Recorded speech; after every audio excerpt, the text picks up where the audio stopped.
They laughed as she got out of the car. They bet on what time she would quit. The manager deliberately gave her the hardest work under the harshest cowboy on the ranch just to see her fall. But Delia Mercer didn't come here to be welcomed. She came here to survive. And when the world wants her to fall, she gets up again. Like if you believe in people nobody else believes in. Comment the name of the city you're viewing so I know how far this story has come. Don't go anywhere. This is just the beginning. The wagon driver didn't even bring the horses to a full stop before he started pulling her bag off the back. "End of the line," he said, not unkindly, but not waiting either. The bag hit the dirt with a soft thud. Delia Mercer stepped down from the bench, one hand gripping the side rail because the drop was higher than she'd expected, and she miscalculated it the way she miscalculated most things lately, by assuming she could manage something and then discovering mid-motion that her body had different plans. She caught herself, didn't fall. That was something. The driver clucked at his horses and was gone before she could say thank you, the wagon wheels cutting two pale lines through the morning dust as it rolled back toward the road. Delia stood with her bag at her feet and looked at Black Ridge Ranch for the first time. It was bigger than she'd pictured. The main house sat at the far end of a long dirt yard, weathered gray-white under the Montana sky, its porch sagging on one side like a man leaning on a bad knee. Behind it stretched a network of fences, outbuildings, corrals, and barns that disappeared into a low tree line maybe half a mile east. The mountains behind all of it were dark with spruce and capped in late snow that hadn't made up its mind to melt yet. It was late April, but up here that didn't mean much. Men were already working. She could see them in clusters near the nearest barn, moving with the particular economy of people who'd been doing this long enough that their bodies did it without instruction. A few of them had already noticed her. She picked up her bag and started walking. She heard it before she reached the fence gate. Not shouted, not mean in the way that intended to wound, just conversational, tossed from one man to another the way you'd toss a comment about the weather. "That the new hire?" "Must be." A pause. "Lord have mercy." Laughter. Easy, brief, already moving on. The kind of laughter that doesn't need an audience because it isn't performing. It's just agreeing with itself. Delia had been hearing that kind of laughter her whole life. It was the laughter of people who looked at her and saw only the parts of her that didn't fit their idea of what a working woman ought to look like. She was 34 years old, broad across the shoulders, heavy in a way that made people assume things about her character before she'd spoken a single word. She'd been assuming they were right for most of those 34 years. That was the part she was still working on. She pushed the gate open and kept walking. The foreman's name was Walt Gruder. He came around the side of the barn like he'd been waiting there, arms crossed, hat pulled low. He was a compact man, not tall, but built in a way that suggested he'd never had reason to doubt he could make something happen if he wanted it to happen. He looked at Delia the way you'd look at a piece of livestock you'd received by mistake. "Mercer?" he said. "Yes, sir." "You got the letter." "I did." He looked her up and down slowly, not even trying to make it subtle. "Ranch hand work. You understand what that means out here?" "I do." "You done it before?" "I've worked farms, cattle, some fencing. Farms." He said it like the word had a smell. "This isn't a farm, Miss Mercer. This is 40,000 acres of mountain range, and we run nearly 2,000 head of cattle on it. My boys are up before light, and they don't stop until dark sends them in. There's no easy work here. There's no women's work. There's just work." "That's fine," she said. He studied her another moment. She held his gaze, not out of defiance. She wasn't built for defiance, not yet, but because looking away felt worse. He seemed to decide something. "I'm putting you with Boone's crew," he said. Behind him, one of the young hands near the fence made a sound that wasn't quite a laugh. Another one turned away. Delia didn't know who Boone was yet, but she understood from the silence that followed that being assigned to Boone's crew was not a good faith gesture. Silas Boone was leaning against a post at the far corral when Gruder brought her over, watching two younger hands try to coax a stubborn mare back through a gate she'd decided she wasn't interested in going through. He was maybe 40, weathered the way men get when they've spent too many winters outside, not ruined by it, but marked by it. The lines in his face settled into permanent expressions that were hard to read at first, He was lean and tall, and he held himself like a man who'd learned to conserve energy long ago, every movement deliberate. He didn't look up when they approached. "Boone," Gruder said. "New hire. She's yours." Silas looked up then. He looked at Delia in the same way Gruder had, but there was a difference she couldn't quite name. Less assessment, maybe, and more cataloging, like he was filing something away rather than judging it. "You done fence line before?" he asked. "Some." "Post holes?" "With an auger, yes. We do them by hand here when the ground's still hard. You know what that means?" "It means it's slower and harder," she said. "I know what hard means." Something shifted briefly in his expression and then settled back into neutral. He looked at Gruder. "Fine." Gruder left without another word, and Delia suspected from the slight upturn at the corner of his mouth, as he turned away, that he believed he had arranged something that would solve a problem for him by the end of the day. The crew was 6 men, and now her. She would learn their names slowly over the following days, but that first morning she cataloged them the way Silas had cataloged her, by what they showed her, not what they said. The youngest was maybe 19, freckled, with ears that stuck out and a way of looking around to see who was watching before he laughed at something. His name was Court. He laughed at her first and most openly, but she'd known boys like him. The performance was mostly for the others.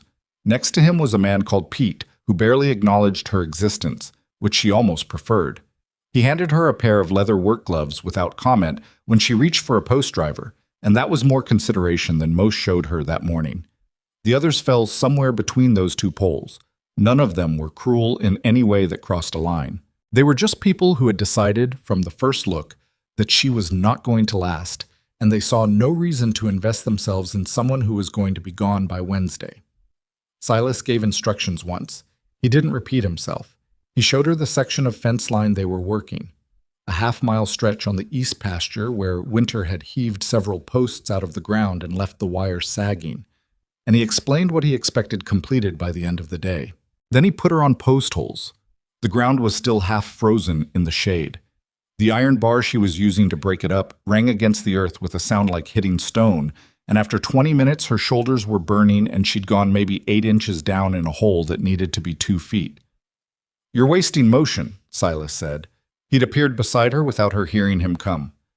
"You're fighting the bar. Let the weight do it." "I'm lifting it and dropping it," she said. "You're guiding it. There's a difference." He took the bar from her, held it loosely at the top, and let it fall straight down. The impact drove it 3 inches into the earth. He handed it back.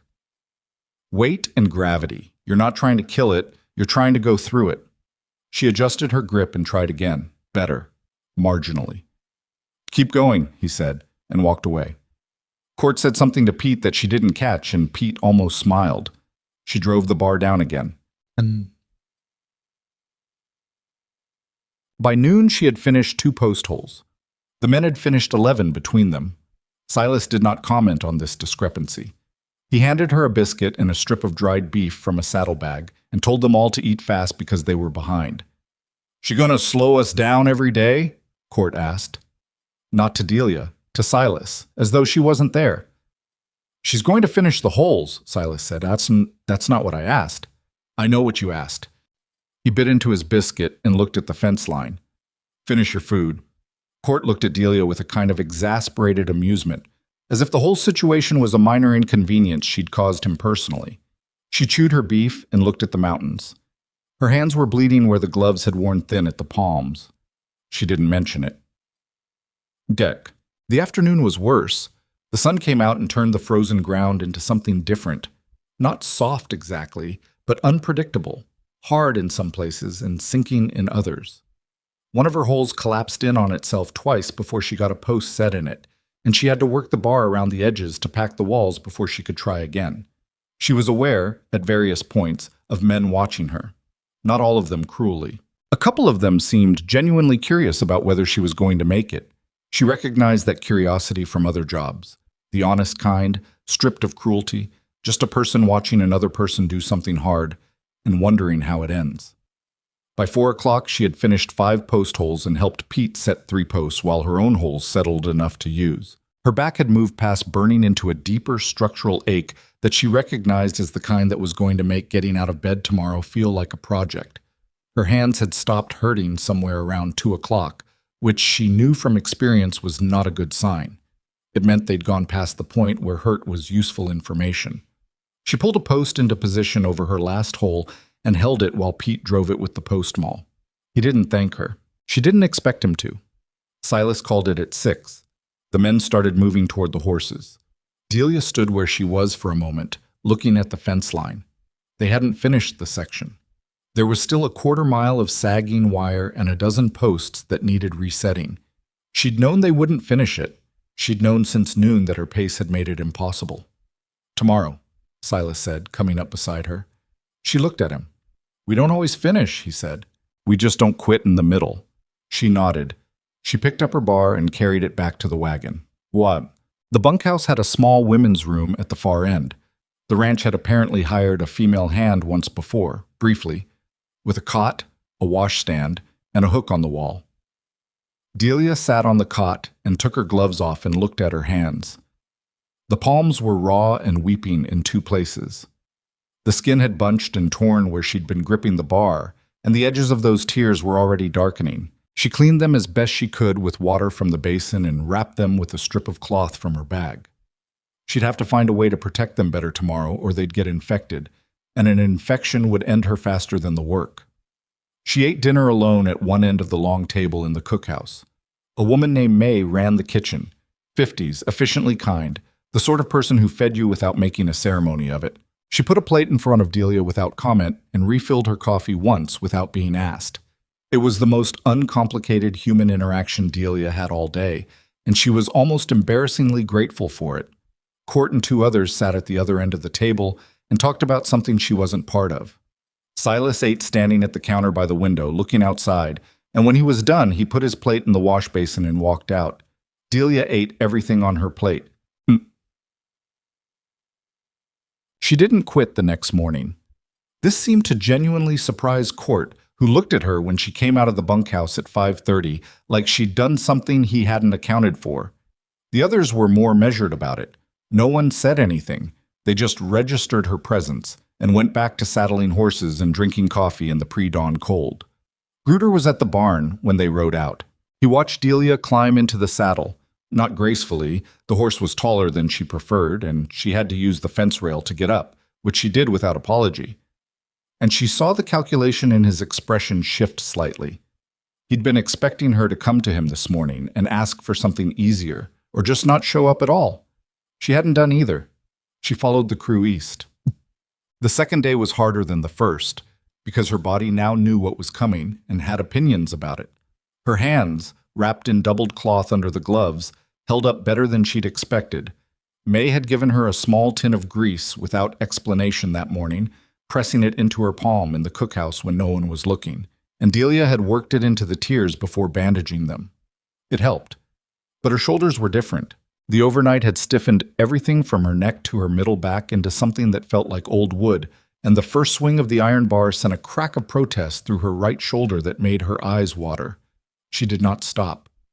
She worked through it the way she'd learned to work through things. Not by ignoring it, not by pretending it wasn't there, but by making a kind of internal negotiation with it. You're going to hurt. That's the situation. The question is whether you're going to work anyway. She'd been having that conversation with herself since she was about 12 years old, and it had yet to produce a satisfying answer, but it kept her moving. By mid-morning, she'd found a rhythm. Not a good rhythm. Nothing about this was good, but a workable one. A pace she could sustain without destroying herself, and she stuck to it even when she could feel Court watching her from 50 yards away where he was resetting posts with Pete. At one point, Silas came and watched her for a while without speaking. She could feel him there, the way you feel weather. Not threatening, just present, something that had weight and attention. "Your left shoulder is dropping," he said finally. "I know. You're compensating for something." "Right shoulder stiff." He was quiet for a moment. "Take a breath at the top of the lift. You're holding it." She tried it. It helped, fractionally. "Better," he said, and walked away. Court caught up to her at the water break. He had a way of sidling up to conversations that she recognized. He wanted to say something but needed the approach to look casual. "How much you weighing these days?" he asked. She looked at him. "I'm just saying," he said, "because if you're trying to do this for a season, you gotta think about whether your body's—" "Court," she said. "What?" "I've been thinking about my body since I was 8 years old. I don't need your help." He blinked. She handed him the water ladle. "Your turn." He took it without saying anything else. She went back to her hole. She lasted the second day. And the third. By the fourth day, something shifted. Not dramatically, not the way it happens in stories, but in the small, functional way that real things shift, which is quietly and without announcement. Her shoulder worked itself out. Her hand stopped being an active problem and became a background one. She got faster on the post holes, still not as fast as the men, but faster than she'd been, and Silas noticed without commenting on it, which she was coming to understand was his version of acknowledgement. On the fifth morning, Pete handed her the iron bar before she reached for it. She took it without comment. He went back to stringing wire. That was the whole of it, but she thought about it that evening, sitting on the step outside the bunkhouse in the cold. Her hands around a coffee cup May had sent her out with. She thought about what it meant that Pete had handed her the bar. Not that he liked her, not that he thought she was impressive, just that he'd registered that this was her job now and had treated it accordingly. She could work with that. Well, at the end of the first week, Gruder appeared at the east fence line just before they packed up. He stood at the edge of the section they'd been working and looked at it. The new posts, straight and properly set, the wires stretched and stapled. And then he looked at Delia. She was loading iron bars into the back of the wagon with Pete, her back to him. She heard him say something to Silas. She didn't catch the words. She heard Silas's response clearly because he didn't lower his voice. She keeps up. She doesn't complain. She's learning fast. I've had worse. Gruder made a sound she couldn't interpret. Then he rode back toward the main ranch. Pete glanced at her. She kept loading bars. "You hear that?" he said. "I heard." High praise from Boone. "I know." He handed her another bar. "Don't let it go to your head. He said the same thing about a fence post once." She laughed. She hadn't expected to, and it surprised them both. Pete smiled. A real one. The kind that changed his whole face for a moment before settling back into its usual neutral, and went back to work. She began to watch Silas more carefully that second week. Not in any way she'd have admitted to, not with any intention she'd have named out loud, but she was trying to understand what made him effective, because he clearly was. The crew worked for him in a way she'd rarely seen men work for anyone, not out of fear exactly, though she suspected fear had played a role in earlier years, but out of something more like respect that had calcified into habit. They expected him to know what he was doing, and he consistently did, and over time that expectation had become its own kind of trust. He didn't waste words. She'd noticed that from the first day, but she understood it better now. It wasn't coldness, it was efficiency. When he spoke, it was because he'd calculated that speaking would produce something useful. He didn't fill silence with himself. Most people, she'd noticed, were very uncomfortable with silence and rushed to fill it. Silas seemed to experience it as a different kind of productivity. She tried to learn from it. She wasn't naturally quiet. She'd spent most of her life trying to make herself palatable through talking, filling space with words so that people would have something other than her appearance to react to. But she was finding, out here, that the work was its own kind of statement, and maybe she didn't need to narrate it. One evening, near the end of the second week, she found him at the far corral after dinner, doing something with a horse's rear hoof that she couldn't see from the fence. She leaned on the rail. He didn't look up. "You ever get tired of this?" she asked. She didn't know why she asked it. He straightened up, holding the hoof pick, and looked at her with an expression that was somewhere between surprised and considering. "Tired of what?"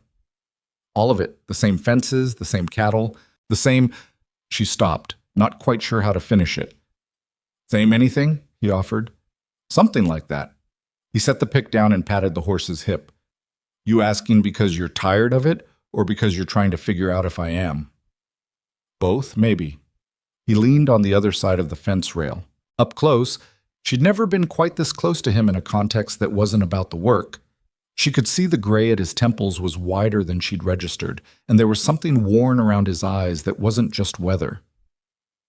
"I got a son," he said. It came out differently from his usual speech, but less controlled, like he'd decided to say it before he'd fully decided. He'd be 16 now. He died 3 years back. Fever took him in 4 days. She looked at him. After that, I didn't... He stopped, looked at the horse. I didn't much feel like being any particular place. This was just where I'd landed, and then I stayed because the work was the only thing that felt like it had solid ground under it. I'm sorry, she said. She didn't dress it up. Yeah. He picked the hoof pick back up. You asked if I get tired of it. I used to. Now it's just the thing I know how to do. They stood there in silence for a while. The horse shifted its weight. Somewhere across the yard, a door banged. I came here because I had nothing left either, she said. Different kind of nothing. He looked at her. I had a husband who left when things got hard.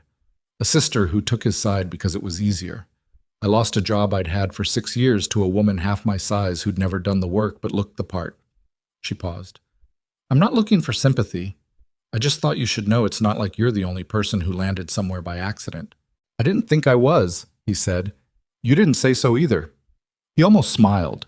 It was brief and imprecise, more a rearrangement of the tension in his face than a real expression, but she saw it. Get some sleep, he said. East fence tomorrow. The posts at the creek bed are worse than the others. She pushed off the fence rail. I know, I looked at them yesterday. He watched her go. She didn't look back. No. Gruder was waiting for her by the bunkhouse. It was late enough that the yard was empty and the cookhouse was dark, and she didn't like the positioning of it. Him between her and the door, hands in his pockets, the particular kind of casual that has too much deliberateness in it. Settling in? He said. Yes, sir. Boone says you're holding your own. I'm trying to. He tilted his head. Funny thing about that, I had a different picture of you by now. I know you did, she said. She didn't make it aggressive, just honest. He studied her. You understand how this works out here? I'm learning. No. He stepped slightly to the side, not blocking her path, but acknowledging that he had been. I mean, you understand that Boone's protection only goes so far. I run this operation, and I run it my way. She looked at him steadily. I'm not looking for protection, Mr. Gruder. I'm looking for work. Then we understand each other, he said, and walked away. She went inside and sat on the edge of her cot in the dark for a while. Her hands hurt again. The deeper hurt that meant the healing was real, the kind you feel in the tissue underneath. She understood what he was telling her. He was telling her that her being here inconvenienced him and that he intended to address it in his own time. She understood that too. She'd been inconveniencing people her whole life just by existing in ways they hadn't expected. She lay back on the cot without taking her boots off and stared at the ceiling. She wasn't going anywhere. She made herself that promise in the dark, the same way she'd been making herself promises since she was 12 years old, without ceremony, without performance, just a quiet acknowledgement between herself and the only person who'd always been present for all of it. You're going to stay. The ceiling had a water stain in the corner shaped like nothing in particular. Whatever he does, you're going to stay. Outside, the wind came down off the mountain and moved through the grass with a sound like something brushing past, heading somewhere else. She closed her eyes. The creek bed posts were worse, just as Silas had said. The ground down near the water was a different animal entirely. Frozen solid on the surface, with a crust that looked like ordinary earth until you hit it, and then it rang back at you like iron. Underneath that crust, maybe 6 inches down, it turned soft and wet and unstable, which meant that every hole she dug had to be packed with gravel before she could set a post, or the whole thing would lean by spring. Delia learned this on the first hole. She learned it by doing it wrong, then watching the post shift 30 minutes after she'd set it, and then having to pull the whole thing and start over while Court watched from the other side of the fence with an expression of profound unsurprise. Gravel, Silas said, appearing at her elbow with a bucket of it. He hadn't said I told you so, or I should have explained this better, or anything that acknowledged the mistake at all. He just set the bucket down and walked away. She packed the second hole with gravel and set the post, and this time it stayed. The morning moved like that. One problem, one adjustment, then another problem, then another adjustment. The kind of work that didn't build momentum so much as it ground you down by degrees, and then rewarded you with something that stood straight in the earth and would likely outlast everyone who'd had a hand in putting it there. By mid-morning, her right shoulder had stopped complaining and her left one had taken over. She switched up her grip the way Silas had shown her, and the left one backed off enough to be manageable. Her hands were holding, the grease from May's tin and the doubled cloth were doing their job, but by noon the cloth had worked itself into a ridge across her palm that was creating its own problem. She pulled the gloves off during the water break and unwrapped her hands and rewrapped them, tighter across the palm, looser at the fingers. Pete watched without watching. That particular sideways attention she'd noticed from him, where he appeared to be looking at the horizon but was registering everything in his peripheral vision. "You had a blister on that one," he said, nodding at her left hand when she was halfway through the rewrap. "I know. If it tears open, you'll want to put something on it before you wrap it." "I know, Pete. I'm just saying." "You're always just saying." He almost smiled. She finished wrapping her hand and pulled the glove back on. The thing about Pete, she'd come to understand, was that his communication style ran about 90% practical and 10% human, and the 10% showed up in the practical. He'd handed her the bar on day 4. He'd told her about the blister. Both of those were, for Pete, roughly equivalent to a speech. Tit. What she hadn't anticipated coming into the 3rd week was how much harder the work got once her body had adapted to it. She'd thought, in the naive way you think things before you understand them, that getting stronger would make it easier. And in a mechanical sense it did. Her hands were tougher. Her shoulders had built endurance they hadn't had. Her pace had improved to the point where she was only about 30% slower than Pete on post holes rather than double his time. But Silas, who noticed everything, had noticed this too, and his response to her improvement was to give her more. Not more in a punishing way. She'd been braced for punishment. She'd been braced for Gruder's hand behind Silas's decisions, some instruction passed down that would make her impossible quota official. But that wasn't what happened. What happened was simpler and, in its own way, harder. Silas just treated her like someone who could do more and expected her to do it. He started including her in the sections that required judgment rather than just labor.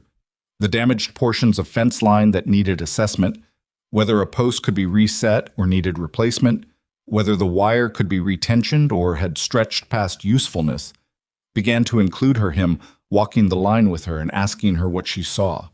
At first she was cautious about it. She second-guessed herself, offered opinions as questions, looked at him after she spoke to see if she'd gotten it wrong. "Don't do that," he said, the 3rd time she'd phrased an assessment as a question. "Do what?" "Ask me if you're right before you finish saying what you think." She paused. "What if I am wrong?" "Then I'll tell you and you'll know for next time, but you're not wrong as often as you think you are." He looked at the post she'd been assessing. "And you were right about that one. It needs to come out." She drove the bar under it and started working it loose. That was the thing about Silas that she was still getting used to. He said things directly that most people would wrap in 10 layers of context and qualification. It could come across as harsh. She'd watched Court receive a correction from him that had visibly stung, a flat statement about a piece of work done carelessly, no softening, no consolation prize. But it was consistent.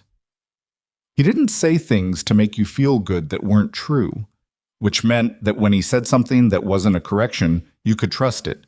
She was starting to understand why the crew worked for him the way they did. Gruder made his next move on a Tuesday. She knew it was deliberate because she'd been watching him watching her, and there was a pattern to his attention that she'd learned to read. He went quiet right before he did something, a stillness that replaced his usual proprietorial restlessness. On Monday afternoon, he'd been very still. On Tuesday morning, he reassigned the 2 easiest members of Silas's crew to another job without explanation. That left 4 of them on the east fence with the same daily quota, which meant they were short 2 hands, and Silas hadn't been told until they arrived at the work site and found the posts already allocated. Silas looked at the posts, looked at the 4 remaining crew members, looked at Delia. "Gruder's work?" he asked, to no one in particular. "Saw him redirect Ty and Marcus after breakfast," Pete said. "Didn't know where until now." Silas was quiet for a moment. "All right," he said. "We adjust." The adjustment meant everyone doing more, and Delia doing proportionally more because she was the newest and least efficient, and therefore the most obvious place to redistribute the labor. She took on post holes that would normally have been split between two people. She kept Silas's pace on the line inspection because he couldn't afford to slow down and wait for her. She ate lunch standing up to save the time it took to sit and rise. By 2 o'clock, Court's hands were bleeding in the same places hers had bled in the first week. He didn't say anything about it, but she noticed. She pulled the tin out of her pocket during the next water break and held it out to him without comment. He looked at it, looked at her. "What is it?" "Grease. May gave it to me. Works on blisters." He took it, applied it without ceremony, handed it back. "Thanks." It wasn't a turning point. She wasn't naive enough to think one gesture erased 2 weeks of casual dismissal, but it was something. A small acknowledgement that they were out here together and that had to mean something, even to Court. They finished the day's quota at 6:50. 20 minutes passed when they'd normally have called it. The light was failing fast, and two of them were working by feel more than sight at the end, stretching wire in near dark, because stopping felt like losing. When the last staple was in, nobody said anything for a moment. They just stood there in the failing light, a little stunned by it, the kind of quiet that follows something you weren't entirely sure you could do. "Good," Silas said. That was it, but she felt it somewhere behind her sternum, the same place she'd felt things that mattered since she was a girl, and she turned away from the others before they could see it in her face. Gruder tried again the following week. She was mucking a stall, a task that had been added to her morning rotation, one she suspected Gruder had specifically requested because it was undignified in a way that fence work wasn't, when she heard his voice through the barn wall, talking to someone outside. She didn't try to listen, but the barn wall was thin and his voice carried. "Boone's got soft on her," he was saying, a murmur from whoever he was talking to. "I'm telling you, 3 weeks ago he would have cut her loose himself. Now he's restructuring the whole crew around her limitations." A pause.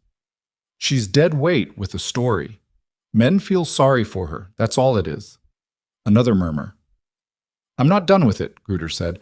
"I just need the right situation." She kept mucking the stall. Her jaw was tight, and she made herself relax it. She'd known this was the shape of it. She'd known from the first morning that Gruder had a timeline, and she was just waiting to see what it looked like. She finished the stall, moved the muck cart to the next one, and started over. The important thing was to know it was coming. When you knew the shape of something, it was harder to be destroyed by it. Silas found her sharpening fence staples at the workbench behind the smaller barn that afternoon. A quiet job, useful. Something she'd taken on during the half hour between the end of the morning assignment and lunch, because she'd noticed the staple supply was getting dull and nobody had addressed it. He sat down on an upturned crate and watched her for a moment. "You know about Gruder," he said. Not a question.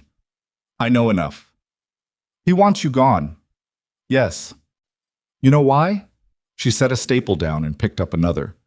"Because I didn't quit when he expected me to, and now my being here is evidence that he was wrong about me. And men like Gruder don't like evidence that they were wrong." Silas was quiet for a moment. "That's about right." "I'm not asking you to fix it," she said. "I know you're not."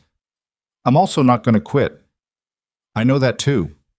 He leaned his elbows on his knees and looked at the workbench. "I just want you to know it's going to get harder before it gets easier. He's not done." She turned a staple over in her hands. "How long have you worked for him?" "Gruder, 7 years. And the owner? Aldrich. He just lets Gruder run it however he wants." "Aldrich is in Helena 9 months of the year. He trusts Gruder to manage the operation, and Gruder manages it fine as long as you're not in his way." He paused. "Aldrich comes down in June. That's 2 months."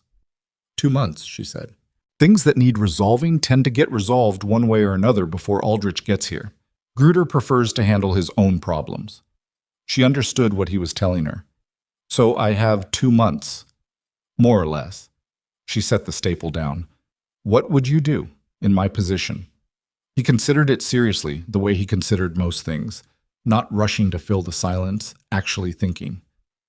"I'd make it so that removing you costs more than keeping you," he said finally. "Not for me, for the operation.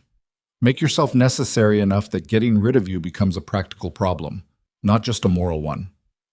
"And how do I do that?" "You're already doing it." He stood up. "You're just not doing it fast enough." She picked up another staple. Then I'll go faster. He nodded, and she had the sense from the slight shift in his bearing, something that had eased just fractionally, that this conversation had been the thing he'd come to have, and he'd gotten what he was looking for. She started paying attention to everything she'd been ignoring. Not the fence work, that she knew, but the broader operation, which pastures the cattle were in and why, the rotation schedule that moved them between grazing land, the particular challenges of the East Ridge, where the slope made moving cattle genuinely technical work. She listened to the other hands talk about jobs she hadn't been assigned to. She asked Pete questions in the evenings, pragmatic questions, never theoretical. And Pete, who respected practical inquiry, answered them. She started arriving at the barn 15 minutes earlier in the mornings. Not to be noticed for arriving early, but to look at what needed doing and do some of it before the day's assignments were given. Twice in 1 week, she identified problems before they became crises. A water trough with a slow leak that would have been a serious issue by the next morning, and a section of fence near the south pasture that had been listed as repaired, but had a post that wasn't fully seated and would have come down the first time a steer pushed against it. She didn't report these finds, she fixed them. The first time Silas noticed, and she'd known he would notice, he noticed everything. He looked at the trough, and then looked at her with an expression she couldn't entirely read. "When did you do this?" he asked. "This morning, before breakfast." "You could have told me." "I could have," she agreed. "But then we'd have had to talk about it instead of just having it done." He looked at the trough for another moment. "Fair enough." The second time, the fence post, he didn't say anything at all. He just walked past the section and glanced at it and kept walking. But she saw the slight nod. She was getting good at reading his minimal communications. Bugged. The night it rained for the first time, hard and continuous, a cold late April rain that came down with genuine intent, she couldn't sleep. Part of it was the cold. The women's room at the end of the bunkhouse was the furthest from the chimney and the least insulated, and the rain brought a damp chill that got into the blankets. Part of it was something she didn't have an exact name for. A restlessness that felt like the feeling before something happened, though she couldn't have said what. She got up at 2 in the morning and put her coat on over her long underwear and went outside. The rain had dropped to a heavy mist. The yard was dark except for the lantern they kept burning by the main barn door, and the wet earth had a smell that was halfway between spring and something older. She stood under the narrow overhang of the bunkhouse roof and breathed it in. Silas was sitting on the fence rail of the near corral. She could see the pale shape of his coat in the dark, the slight movement of his breath in the cold air. He wasn't doing anything, just sitting there in the near rain in the middle of the night in the way that people sit when they're keeping company with a thought they can't put down. She walked over without announcing herself. She'd learned that announcing yourself to Silas was unnecessary. He heard people coming before they arrived, and leaned on the rail beside him. "Can't sleep either," she said. "I don't sleep much," he said. "Since your son." A pause. "Since then." The mist came and went around the yard light. Somewhere in the barn a horse shifted and stamped once and went quiet. "What was his name?" she asked. "Nathan." She let the name sit for a moment. "Was he like you?" Silas thought about it. "Some. He was better with people than I am. He could talk to anybody. Used to drive me crazy." A pause that was different from his usual pauses. Softer, more open. "I used to think that was a flaw. Something that needed to be directed into something useful." He stopped. "I was wrong about that. I was wrong about a lot of things with him, and I didn't figure it out until after." "You don't have to." "I know I don't." He shifted slightly on the rail. "I don't talk about it. I want to be clear that this isn't something I do regularly." "I know. I can tell. So you should know that if I'm saying it, it's because—" He stopped again, a longer stop this time, and she let him have it. "Because it doesn't feel like it'll break something," he said finally. "Saying it to you." She looked at the yard light. "I'm not going to do anything with it." "I know. And I'm not going to feel sorry for you in a way that changes how I look at you." "I know that too." "Good," she said. They stood there in the mist for a while longer, not talking, not needing to. She thought about her own lost things, but she didn't name them out loud. There was a difference between sharing and unburdening yourself onto someone who'd shared, and she wasn't interested in the latter. She just let the awareness of her own losses sit alongside his, the way two people can sit in a room together and both be thinking about different things and still somehow be keeping each other company. After a while, she pushed off the fence. "Early morning," she said. "Yes," he said. She went back inside. She slept. 2 days later, Court came to her at the end of the workday and stood there for a moment doing the sidling thing, the approach that needed to look casual. "What?" she said. "I wanted to say something." "All right." He took his hat off, looked at it, put it back on.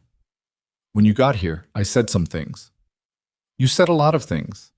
"I know, I'm saying—" He stopped. "My mother's not small either, and my dad used to—" He stopped again, reorganized himself. "I learned it from somewhere, and I shouldn't have brought it here. That's what I'm saying." She looked at him for a long moment. He was 21 or 22, she thought, old enough to know better and young enough that knowing better was still a conscious effort. "All right," she said. "That's it? What else do you want from me, Court?" "I don't know. I thought You thought I'd either tell you it was fine or you'd feel better." "It wasn't fine, and I can't make you feel better about it. But I hear you said it." He nodded. It wasn't comfortable for him. She could see that. He'd wanted the absolution that comes with an apology accepted cleanly. She didn't have that to give him, but she also didn't have cruelty to give him, and she thought the lack of cruelty might be, in the long run, the more useful thing. "You work hard," he said. I wanted to say that too. You work harder than I expected." "Than you expected," she said. He had the grace to flinch slightly. "Yeah." "Thank you," she said, and walked back toward the bunkhouse. She didn't feel triumphant about it. She just felt tired in the way she felt tired at the end of every day, the full-body tiredness that meant she'd done something real, and she'd get up tomorrow and do it again. The morning of the 19th day, she woke up before the alarm she'd set for herself, a mental habit, not a clock, and lay there in the gray pre-dawn and took stock of herself the way she did now, a quiet internal audit.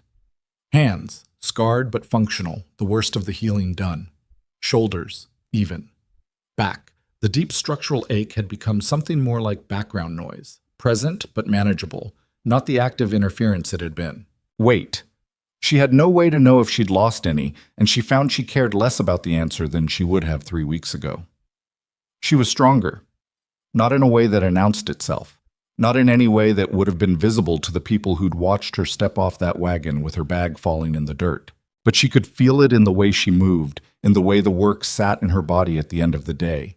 Still demanding, still hard, but no longer threatening to take something from her she couldn't afford to lose. She thought about what Silas had said.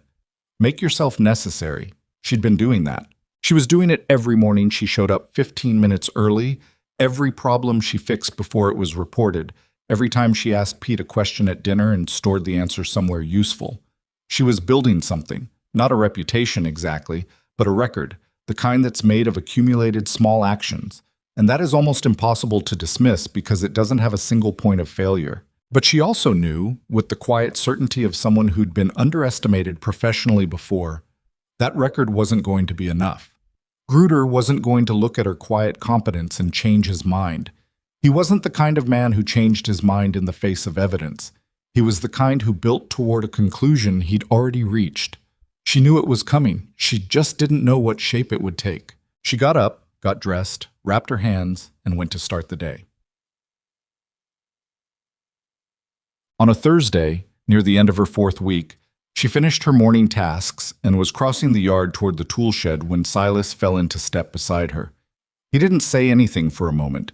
He had a way of joining her when he had something to say and taking his time getting to it, and she'd stop trying to prompt him. "Aldrich is coming in early," he said. She looked over at him. "End of May instead of June. Something about the spring grazing assessment." He paused.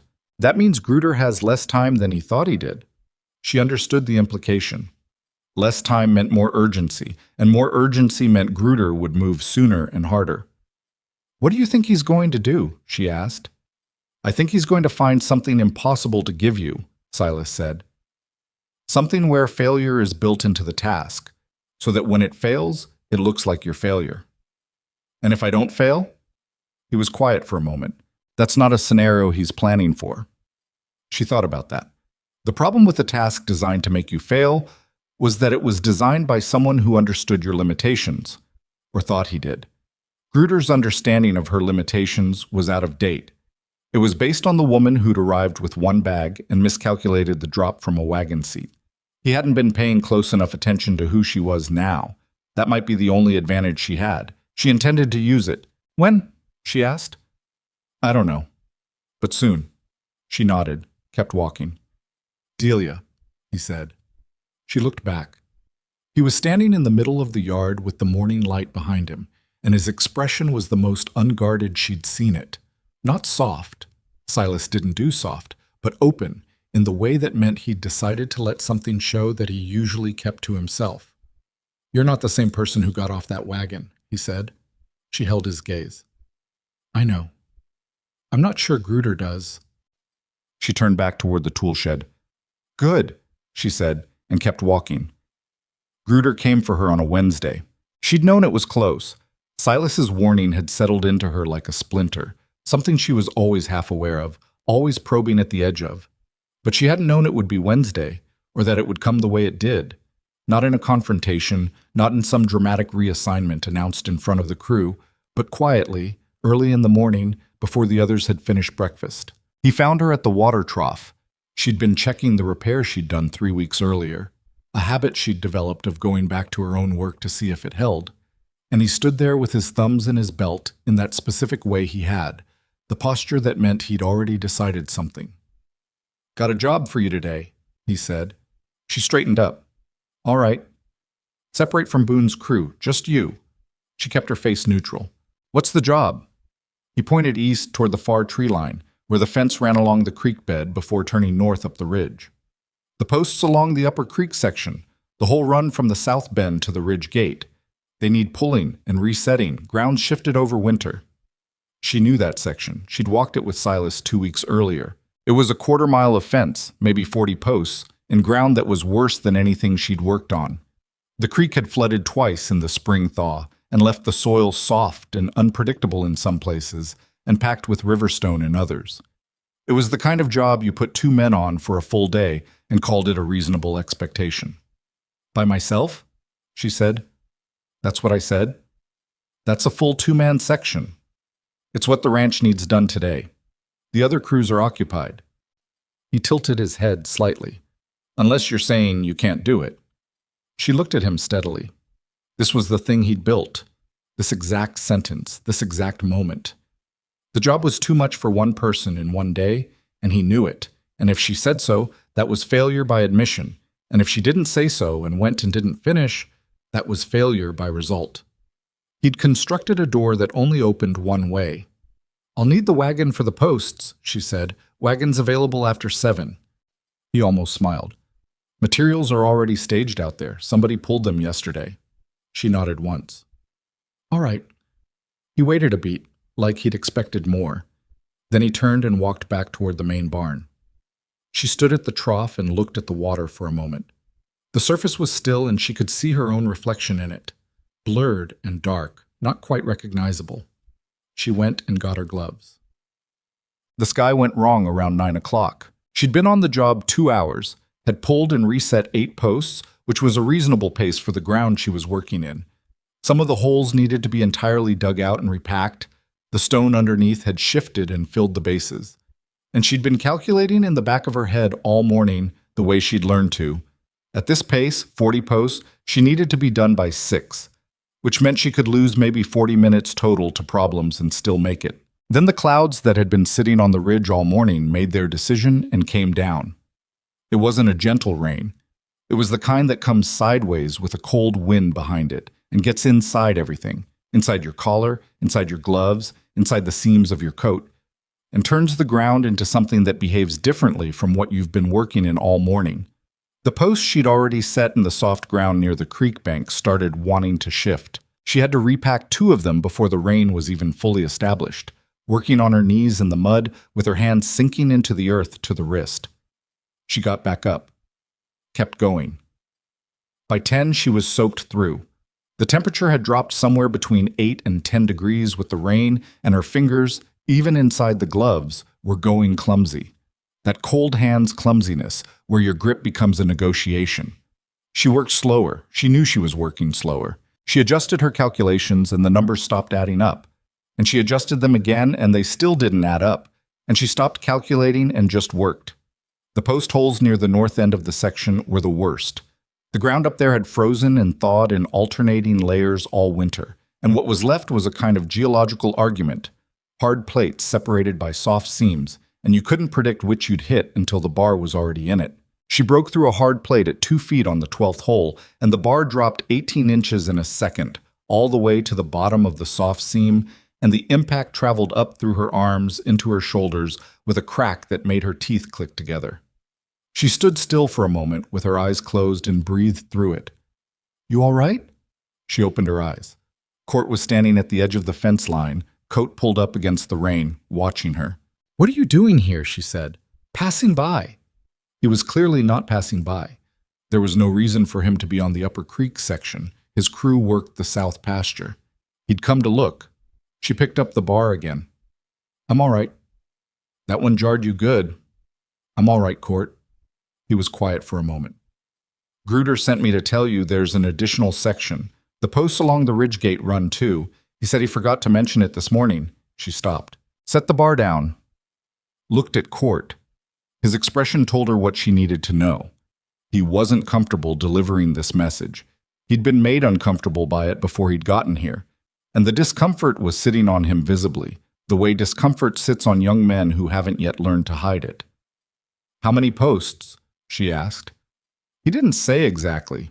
Court paused. "I think about 20 more." 20 more posts. In this rain, on top of the 30-plus she still had to do. She looked at the ridge. The rain was moving down it in sheets, the kind that blurred the tree line into watercolor. 20 more posts up there meant she'd be working until well past dark, and the daylight was already going gray and hostile by mid-afternoon in this weather. "He knows it's not finishable," she said. Not to Court exactly, just aloud. Court looked at his boots. I told him you had a lot left on the creek section. He said it needed doing." She looked at him. "You told him that?" "Yeah." He looked uncomfortable about it, like he was surprised by himself. "Didn't do much good." She picked up the bar again. "Go back to your crew, Court." "I could help before I go. An hour." "No." "Delia, if you help me, it looks like I couldn't do it."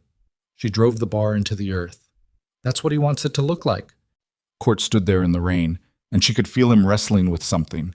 The calculation between loyalty to the crew structure and loyalty to something he was apparently starting to feel toward her, even if he didn't have a name for it yet.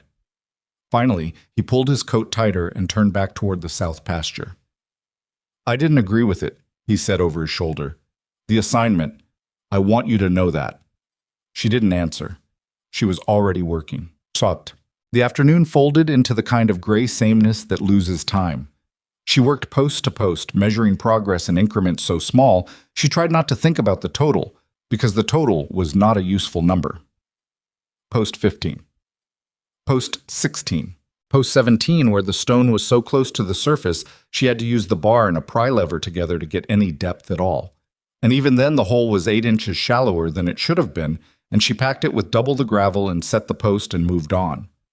Her back stopped being a background problem somewhere around 2 o'clock and became a foreground one.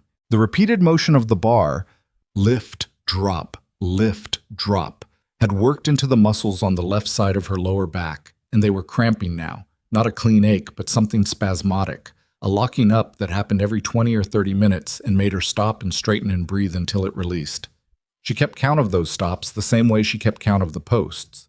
She did not let them become rest. They were just a different kind of working through the thing that was trying to stop her. The rain got heavier at 3. It had been a personal weather event all day, aimed at the Upper Creek section with specific intent, and at 3 it intensified in a way that felt deliberate, the kind of rain that makes you feel the sky has a grudge. The ground she was standing on had turned to a consistent mud. Not the variable mud of the morning, but a settled, established mud that gripped her boots and made every step a small negotiation. Post 20, post 21. She was a little past halfway on the creek section. The Ridgegate section hadn't been started. She knew what the numbers meant. She'd known since Court had delivered Gruder's message. She was going to fall short. The question was how far short, and whether how far short was enough for Gruder to use as a clean dismissal, or just enough for another humiliation. She thought about what Silas had said in the yard. "You're not the same person who got off that wagon."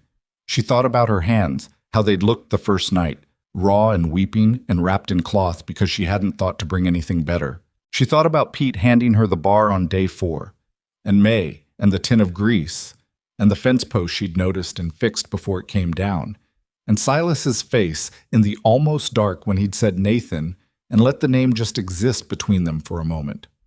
She drove the bar into post hole 22. She was on post 29 when she heard boots in the mud behind her. She knew it was Silas before she turned. She'd learned his walk, the particular rhythm of it, the way his right foot landed slightly heavier than his left, from an old injury she'd never asked about. She turned anyway. He was standing 10 feet back, coat dark with rain, hat pulled low. He looked at the fence line she'd completed, then at the remaining section, then at her. She was a mess. She knew she was a mess. Mud to the knee, her coat soaked through and heavy, her hair plastered flat, a smear of clay across one cheek where she'd pushed her hair back with a dirty hand. She was breathing harder than she wanted to be, and the posture she was holding to manage her back made her look worse than she felt. Or maybe accurately as bad as she felt. She wasn't sure anymore. "How many left?" he said. "Creek section, 11. Ridgegate section, all of it, 20-something. He looked at the ridge. The rain was coming down it in earnest now. Gruder added the Ridgegate. "After I started." He was quiet. He looked at her again, and something moved through his expression that she couldn't name. Not pity. She knew what pity looked like on him, and this wasn't it. Something more complicated, something that had anger in it alongside something else. "Let me take the ridge section," he said. "No." "Delia." "No." She turned back to the hole she was working.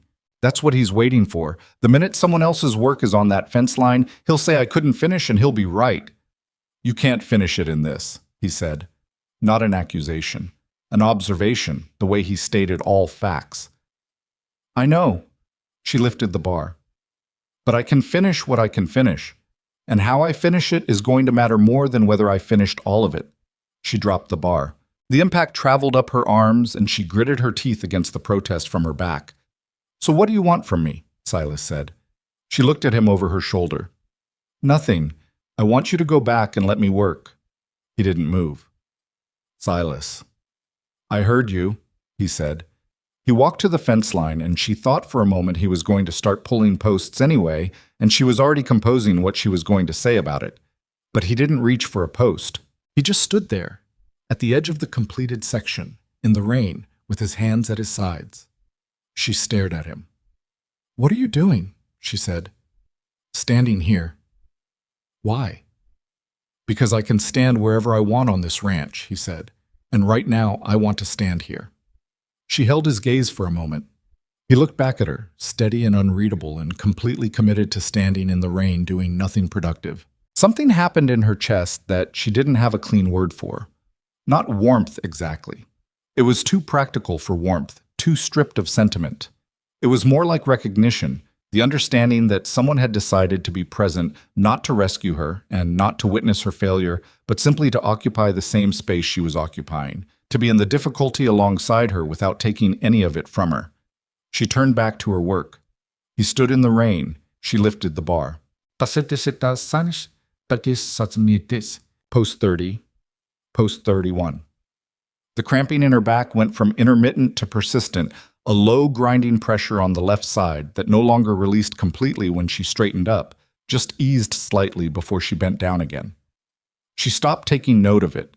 It was just the situation now. Post 32 was in the worst ground of the day, a section where the creek had undercut the bank slightly, and the soil beneath the surface was mostly water-saturated clay, which meant the whole walls kept sliding in before she could get a post set. She worked around the edges, packing stones in first to give the walls some structure, and by the time she had a post in and braced, she'd been on that one hole for 25 minutes. She stood up too fast, and the blood pressure shift made the world go briefly sideways. She put her hand on the fence post she'd just set and held on until it passed. 3 seconds. 4. The world settled back into its proper alignment. Silas hadn't moved from his spot. She could see him in her peripheral vision, arms at his sides, rain running off the brim of his hat. He was just there. "I need a minute," she said aloud. Not to him specifically, just out loud, like saying it made the permission official. She sat down on the mud bank and put her elbows on her knees and dropped her head and breathed. The rain hit the back of her neck and ran down under her collar. She thought, this is what failing looks like. And then she thought, no, failing looks like not getting up. She'd sat down. She'd given herself the minute. Now the minute was done. She got up. Her legs were less stable than she'd expected, and she had to push through the first few steps until the blood moved properly again and her body remembered what it was doing. She picked up the bar. She looked at the remaining posts. 8 more on the creek section. She drove the bar down. She finished the creek section at 10 minutes past 6. The last post went in just as the light, which had been failing for an hour, finally gave up and turned the world to gray, dark, and rain. She set it, packed it, stood back, and looked at the line. It wasn't straight. Post 34 had a slight lean she'd been unable to correct given the ground conditions, and she knew it, but it was done, and it would hold, and the wire she'd have to string tomorrow would make the lean less obvious. She looked at the ridge. The ridge gate section was up there in the dark, 20-something posts she hadn't touched. She looked at it for a long time. Silas walked up beside her. "Creek's done," he said. "Creek's done." "Ridge gate? I can't see up there anymore." "No." She felt the failure settle onto her. Not the crushing, annihilating failure she'd feared. Something smaller than that, and also more precise. The failure of a task she'd known since noon she couldn't complete. The task designed to be uncompleted, and the particular weight of it was that knowing the design didn't make it hurt less. "He's going to say I didn't finish," she said. "He is. And it won't matter that the job was impossible." Not to him. She was quiet for a moment. The rain was letting up. She could feel it shifting from deliberate to residual, the kind that continues for a while out of momentum rather than intent. "What about you?" she said. "Does it matter to you?" He looked at the fence line she'd completed. 39 posts in a day that had been designed to take 2 men and had also given her 20 additional posts and 6 hours of hard rain. He looked at that for a long time. "You know what I see when I look at that?" he said. She waited. "I see work I've seen full-grown men refuse in better conditions." He said it without emphasis, the way he stated all facts. "I see every post set correctly except 34, which has a lean that's the fault of the ground, not the hand. And I see someone standing in the dark after a 14-hour day asking me if it matters." She looked at the line. "It matters," he said. "It mattered 3 hours ago when you were on 31, and your back was failing and you sat down in the mud for a minute and got back up anyway. That's the part that mattered." She didn't say anything. She couldn't, right at that second. She kept her eyes on the fence line until she was sure her face was composed. "Let's get back," she said. She was wrong about Gruder waiting until morning. He was at the main barn when they came in, him and 2 of his favored hands, standing under the lantern with the specific patience of a man who has arranged something and is waiting to see it resolve. He looked at her, soaked, muddy, the dried residue of a 14-hour rain day on her from head to boot. And he looked at Silas, and whatever he'd expected from Silas's expression, he recalibrated when he didn't find it. "Creek section," he said. "Done," Silas said. "Ridge gate?" "No light up there past 6, Silas said. "Ground was questionable in the dark." That wasn't the instruction. The instruction was for a day's work, Silas said. She worked a day. Gruder looked at Delia. "I gave you a job, and you didn't finish it." She met his eyes. She was tired enough that it required physical effort, and she made herself do it anyway. "I finished the creek section. 39 posts and 6 hours of heavy rain on ground that's been moving since the thaw. The ridge gate section needs doing, and I'll do it tomorrow." "The point," Gruder said, and his voice had dropped into something harder, the conversational warmth gone, "was that you had a job, and you couldn't handle it."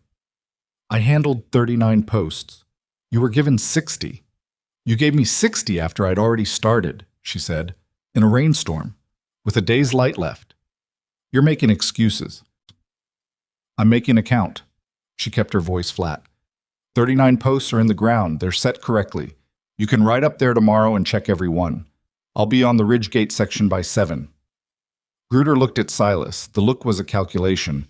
He was reading Silas's position, trying to figure out how committed he was, whether there was daylight between them he could use. Silas gave him nothing to read. I'm documenting this as an incomplete job, Gruder said, against your record. Document it, she said. He blinked, just slightly. He'd expected more from her, protest, or collapse, or anger, something he could use to dismiss her. She'd given him none of those. Get cleaned up, he said, and walked away. She turned toward the bunkhouse. Her legs wanted to stop working, and she told them they could do that later. Delia, Silas said. She paused. You need to eat. He said it in the same tone he said everything, direct, certain, without decoration. May's still in the cookhouse. I know, she said. I'll tell her you're coming. She looked back at him. He was still standing in the barn doorway, rain at his back, and the lantern light made his face difficult to read, but she'd gotten better at reading him, and she thought she saw something in his expression that she hadn't seen there before. Something that wasn't quite worry, but was in the neighborhood of it, close enough that the distinction didn't much matter.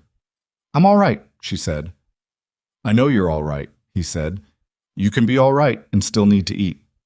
She almost smiled. Go tell May. He went. The next morning, she was up at 5, an hour before she needed to be, and she was on the Ridgegate section by 6:45 with the wagon and her tools and the particular quality of determination that comes not from energy. She was running low on energy, but from something underneath energy, something structural. The rain had passed in the night, and the sky was clean and cold, and the light came early. The Ridgegate section was rough going, but it was daylight going, and she'd slept 7 hours and eaten well, and her body had, in the inscrutable way bodies sometimes do, decided to cooperate. She was on post 14 when Court appeared. He didn't say anything at first. He just hitched his horse at the fence and came over and looked at the section she'd completed and then looked at her. Gruder send you? She said. No. Then? He picked up the second pry bar that she'd brought but hadn't needed yet. I had the morning free, he said. Court, I know, he said. I know what you said yesterday, but Gruder's already got his documentation. The record's the same whether I help you now or not. He looked at the next post. And you shouldn't have to do this alone. She looked at him for a moment. Him for a halt. 22 years old, hat dripping from a puddle he'd ridden through, offering her a pry bar because it was the concrete thing he had available. Thank you, she said. He nodded once, serious in a way she hadn't seen from him before. Don't make a big thing of it. I'm not making a thing of it. Good.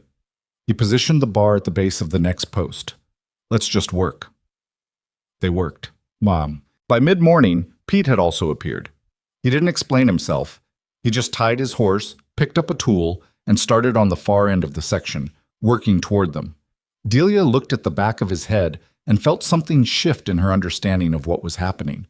Not just the fence, not just the day, but the larger thing.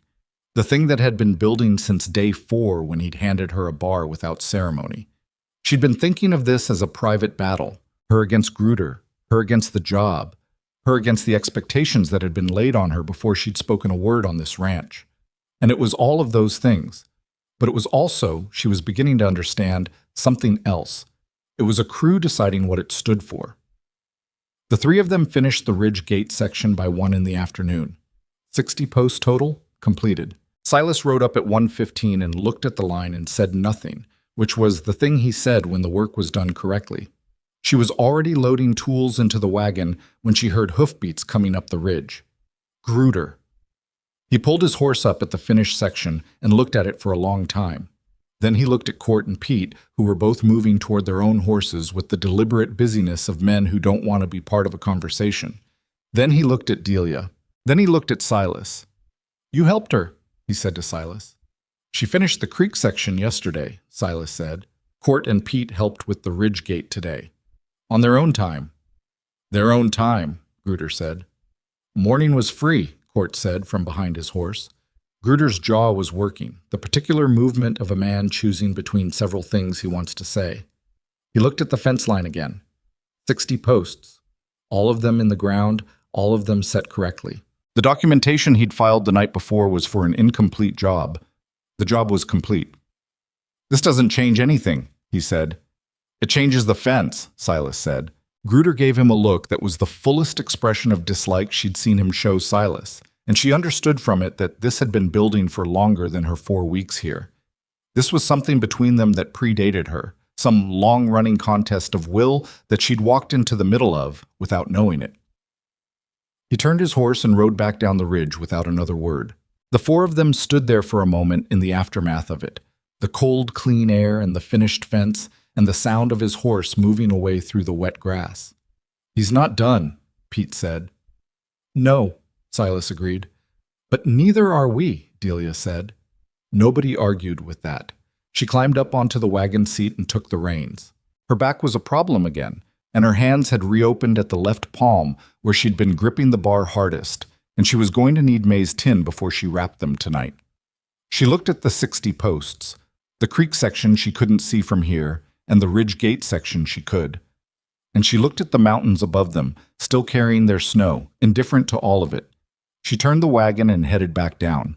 The documentation Gruder had filed sat in the ranch office like a thing waiting to be used. Delia knew it was there. Silas had told her the night after the Ridgegate section was finished, not to alarm her, but because he believed in giving people the accurate shape of their situation rather than letting them navigate by guesswork. Gruder had written it up as an incomplete assignment, failure to meet expectations, insubordination by bringing in additional hands without authorization. 3 separate items, each one thin on its own, but together making a kind of paper argument for dismissal that didn't require a dramatic incident, just accumulation. Can he use it? She'd asked. He can try, Silas had said. Aldrich isn't here yet. Until he is, Gruder runs the operation. And Aldrich gets here when? 3 weeks, maybe less. 3 weeks. She'd been on the ranch 5 weeks already, which meant she knew the work now, knew the land, knew the crew. 3 more weeks felt both very short and very long, the way time feels when you're waiting for something you can't control to arrive. She went back to work. The days after the Ridgegate had a different texture to them. Not easier. The work was what it was, and Montana in early May still had cold in it that found every gap in your coat, but different in the way the crew moved around her. Something had shifted the morning Court and Pete had shown up on the ridge without being asked. Something that didn't have a name but was visible in small ways. Pete stopping to check her post depth without being prompted, Court handing her tools before she reached for them. The 2 younger hands, Marcus and Ty, the ones Gruder had briefly pulled off the crew, gravitating back toward Silas's section during their free time as though there were a pull on them from that direction. Gruder noticed. Of course he noticed. He noticed everything that happened on the ranch, that was both his function and his nature. And she could see him recalibrating the way you see someone recalculate a sum that didn't come out the way they expected. She was careful not to let herself think she was safe. Safety was Aldrich, and Aldrich wasn't here yet. What? The offer came from an unexpected direction. His name was Everett Aldrich, and he was the ranch owner's son, which she hadn't known was a position that existed until he rode in on a Tuesday morning, looking like someone who'd dressed for a ranch visit rather than actual ranch work. Good coat, clean hat, boots that had seen polish more recently than mud. He was 28 or 30, with the kind of unremarkable good looks that came from good food and adequate sleep and no particular suffering, and he moved through the yard with the easy confidence of someone accustomed to having things arranged for his arrival. She noticed him noticing her during the morning's work, not in an offensive way. He wasn't Gruder, he wasn't positioning himself as a problem, but with the particular attention of someone who'd been told something about her and was checking it against what he saw. He found her at the tool shed at noon. "Miss Mercer," he said. She looked up from the tool she was working on, a post driver with a cracked handle she'd been meaning to report for 2 days and had finally just decided to fix herself. "Mr. Aldrich." He leaned against the shed door in a way that was meant to seem casual and mostly succeeded. My father's man Gruder tells me you've been a source of some disruption. Gruder and I have different ideas about what disruption means, she said. He almost smiled. Yes, I gathered that from his report, and from what I've heard from other directions. He paused. I've been asking around. The crew seems to have views. The crew has views about everything, she said. It's a long winter up here. This time he did smile briefly. Gruder's version of events and Boone's version of events are significantly different documents. She set the driver down. I'd imagine so. He looked at the tool in her hands. How long have you been fixing that? 20 minutes. It needed doing. Nobody assigned it to you? It needed doing, she said again. He studied her for a moment with the frank assessment of someone accustomed to evaluating things, livestock, land, employees, and making decisions about them. She met it the same way she'd been meeting Gruder's assessment since day one, because there was no other way to meet it. I want to offer you a different position, he said. She went still. What position? My father runs the house accounts from Helena, but the ranch supply chain is managed from here. Purchasing, inventory, supplier negotiations. The man who's been doing it is retiring in July. He paused. It requires someone organized, detail-oriented, not easily pushed around by the men who come to sell us things. He tilted his head slightly. From what I've heard, you'd be suited to it. She looked at him steadily. Inside the shed, out of the wind, the air was still and smelled of oil and iron and old wood. She could hear the crew moving in the yard beyond. Office work, she said. Supply management. It involves riding to town, handling correspondence, meeting with suppliers. It's not entirely sedentary. He paused again. It also pays better. Has a private room in the main house, considerably less. He looked briefly at her hands, the scarring on the palms visible even at this distance. Physical demand. She understood what he was offering. Not in a calculating or cold way. She thought Everett Aldrich was probably a decent enough man, the kind who'd looked at a situation and identified what seemed like a reasonable solution to a problem he'd inherited. He was offering her an exit from the difficulty. A real one. Better pay, better conditions, legitimate work that played to organizational skills she genuinely had. She looked at the post driver in her hands. Can I think about it? She said. Of course. He straightened off the door. I'm here through the weekend. Come find me before Sunday. He walked back toward the main house, and she watched him go. And then she turned back to the driver and finished repairing it. She told Silas that evening. They were at the near corral again, the place they'd ended up a handful of times now, the place where the conversation between them had first become something more than functional. The light was going long and golden, May in Montana, when the light finally started staying. And the mountains were doing something complicated with it, turning blue-purple in the shadows and pale gold at the peaks. She told him the whole of it, plain and straight, the same way he told her things. He listened without interrupting. When she finished, he was quiet for a moment. What are you going to do? He said. I don't know yet. He looked at the mountains. It's a good offer. I know it is. Better money, easier conditions. He paused. You'd be good at it. The organizational part, you've been doing versions of it here already, tracking what needs doing, what's been done. You have a head for it. I know, she said. So, what's the problem? She thought about how to say it, the thing that had been sitting in her since Everett had made the offer, the thing she'd been turning over all afternoon. It's not what I came here to do, she said. What did you come here to do? I came here to do this. The work. The kind that... She stopped, tried again. The kind that nobody thought I could do. And I'm doing it. If I walk into that office now, it's going to look like I'm walking away from something I couldn't handle. To Gruder. To everyone who laughed when I stepped off that wagon. You know what it was, Silas said. That matters more than what it looks like. Does it? She looked at him. Does it really? Because I've spent a lot of years knowing what things were while everyone else knew what they looked like. And the looking wins. It wins almost every time. He turned to look at her directly. Not always. Often enough. He was quiet again for a while. Then, there's something else. She looked at him. He wasn't looking at her. He was looking at the horses in the corral, and his expression had the same quality it had the night he told her about Nathan. Something slightly unmoored from his usual self-containment, a sentence that had started before he'd fully decided to speak it. "If you take the house position," he said, "we won't work together." "No," she said, "we wouldn't." And He stopped. Started again. "What's been building between us?" "It would be different." She looked at him for a long moment. The golden light was doing something to the planes of his face that made him harder to read than usual, which was already difficult. "Is that why you want me to stay on the crew?" she said. "Because of what's building between us?" "No." He said it immediately, before she'd finished the question.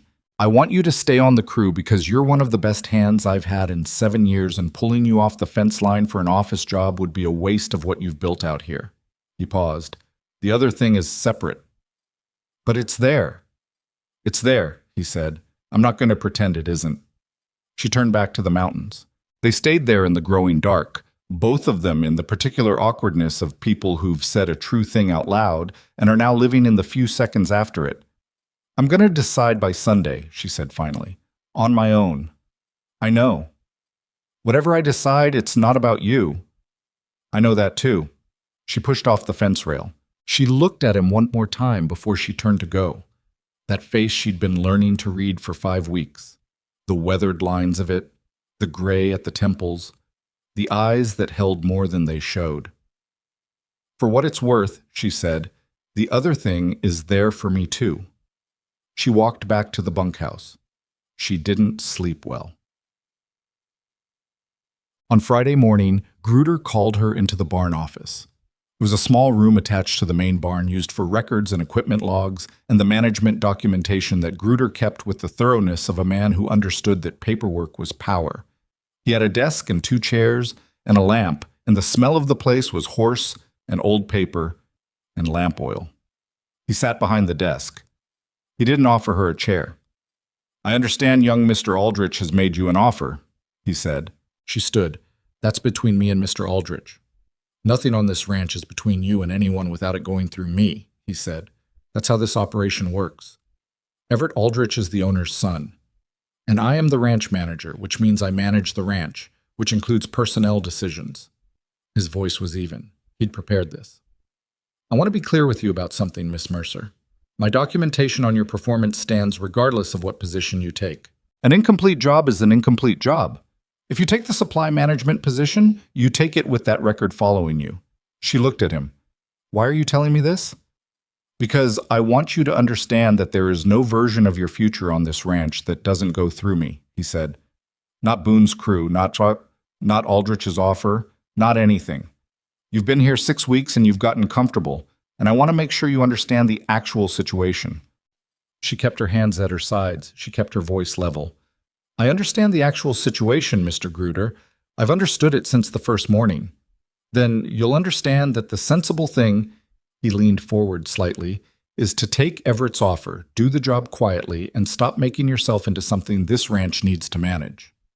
It was the most honest thing he'd said to her in 6 weeks. Under all of it, the impossible assignments, the false documentation, the maneuvering. It had always been this. She was a problem because she existed in a way that hadn't been approved, and the solution he wanted was for her to make herself small enough to stop being one. "Thank you for your time," she said, and walked out. Saturday, she made her decision. She made it the same way she made most real decisions. Not in a single moment, but in an accumulation of smaller moments that eventually reached a weight she couldn't ignore. She made it during the morning work, pulling wire in the south pasture with Pete, the rhythm of it giving her hands something to do while her mind settled. She made it during the noon meal, watching May move through the cookhouse with the efficient kindness that was her particular character, putting food in front of people without making a ceremony of it. She made it in the late afternoon sitting on the bunkhouse step with her coffee, looking at the mountains. She found Everett Aldrich on the porch of the main house before dinner. He saw her coming and waited, a cup of coffee in his hand, the sunset behind him turning everything orange. "I've thought about it," she said. "And? I'm grateful for the offer. I mean that genuinely. It's fair and it's good, and there's no bad faith in it." She paused. "I'm going to stay on the fence crew." He looked at her steadily. "Gruder's going to make it hard." "He's been making it hard." It'll get harder. He's not the kind of man who accepts losing a campaign gracefully. I know what kind of man he is, she said. Everett looked at his coffee. He had the expression of someone who'd expected this answer and was now confirming it against the reality of it. My father comes in 2 weeks, he said. I can mention what I've seen, what the crew's been saying. It might help. You do what you think is right, she said. So will I. He nodded slowly. You're sure? I'm sure. He extended his hand. She shook it. His grip was firm and brief and uncomplicated. For what it's worth, he said, I think you're right to stay. She walked back toward the bunkhouse. The sun was almost down and the air had gone cold the way it did up here the minute the light went, and she pulled her coat tighter and thought, all right then, you've chosen the hard road, now walk it. Gruder moved on Monday. She was in the middle of the morning crew assignment when he came into the barn and stood where everyone could see him, and said, without preamble, that Delia Mercer's position on Black Ridge Ranch was terminated, effective immediately, for documented failure to complete assigned work, and for insubordination in bringing unauthorized hands onto a solo assignment. He said it in front of all of them. That was deliberate. She understood it was deliberate, that the public nature of it was part of the design, the final humiliation after the impossible task and the documentation and the threat in the office, the thing that was supposed to end with her walking off the ranch without anyone having to think too hard about whether it was right. The barn went very quiet. She stood where she was. She didn't look at the floor. She looked at Gruder and she kept her expression steady, and she thought, you don't get to see me break. You've been trying for 6 weeks and you don't get it today. Your wages through today will be settled at the office, Gruder said. I'd ask you to have your things cleared out by this afternoon. No. The word came from her left. She looked. Silas was standing at the front of his crew, and his face had the specific quality she'd seen a few times now. Not angry, because Silas didn't do anger in the obvious way, but utterly, completely certain. The kind of certainty that doesn't waver because it's not performing. What did you say? Gruder said. I said no. Silas looked at Gruder with the same direct, undecorated attention he brought to everything. That documentation is incomplete and selectively written. The incomplete job you filed was caused by an impossible assignment with a midday addition made in a rainstorm. And the unauthorized hands were a man and another man acting on their own time, which they're entitled to do. Boone, I'm not finished. He didn't raise his voice. Delia Mercer has been on this crew for 6 weeks. She's repaired work that wasn't assigned to her. She found a fence failure before it became a cattle loss. She sets posts correctly. She works in conditions that have sent men home. And she does not complain about any of it. He paused. You want to fire her because she didn't quit when you expected her to, and because her being here makes you look wrong about something you said on day 1. That's not a performance issue. That's a personal one. The barn was completely silent. Gruder's face had gone a particular shade that Delia recognized as the color of a man who has been named accurately in front of an audience and has no clean response to it. He looked at Silas with the fullest expression of his real feeling that she'd ever seen from him. Not just dislike, but something more volatile. The anger of a man who has controlled a situation for a long time and has just felt that control slip. You work for me, Gruder said. Quiet. Precise. I work for this ranch, Silas said, same as she does. Gruder looked at the crew. Court was standing straight, which for Court was unusual. Pete was looking at the middle distance the way he did when he'd decided something. Marcus and Ty and the others were still, all of them, and the stillness was its own kind of statement. If she goes, Silas said, I go. And I'd imagine the crew has their own opinions about it. That's a threat, Gruder said. It's a fact, Silas said. Gruder looked at the crew again. And she watched him do the calculation, the cold operational calculation of a ranch manager who, whatever his personal feelings, had a function to perform. Silas Boone had run this fence crew for 7 years. He knew the land, the cattle, the systems. Replacing him was not a 2-week project, and if the crew walked, in the middle of the spring working season, with Aldrich arriving in 2 weeks, she watched the calculation complete behind his eyes. This isn't over, Gruder said. No, Silas agreed. I expect not. Gruder walked out of the barn. The door didn't slam. He was too controlled for that, but the silence he left behind had the specific quality of aftermath, the air after something significant, everyone present processing what they'd just seen. Pete cleared his throat. "We working today or what?" And that was it. People picked up tools. Court looked at her briefly, something in his face she didn't have time to interpret, and then turned to the morning's assignment. The barn went from aftermath to practical in the space of 30 seconds. She looked at Silas. He was already moving toward the equipment wall, pulling his hat down. He looked at her on his way past. "South pasture today," he said. "Wire tensioning on the lower run." "All right," she said. She got her gloves.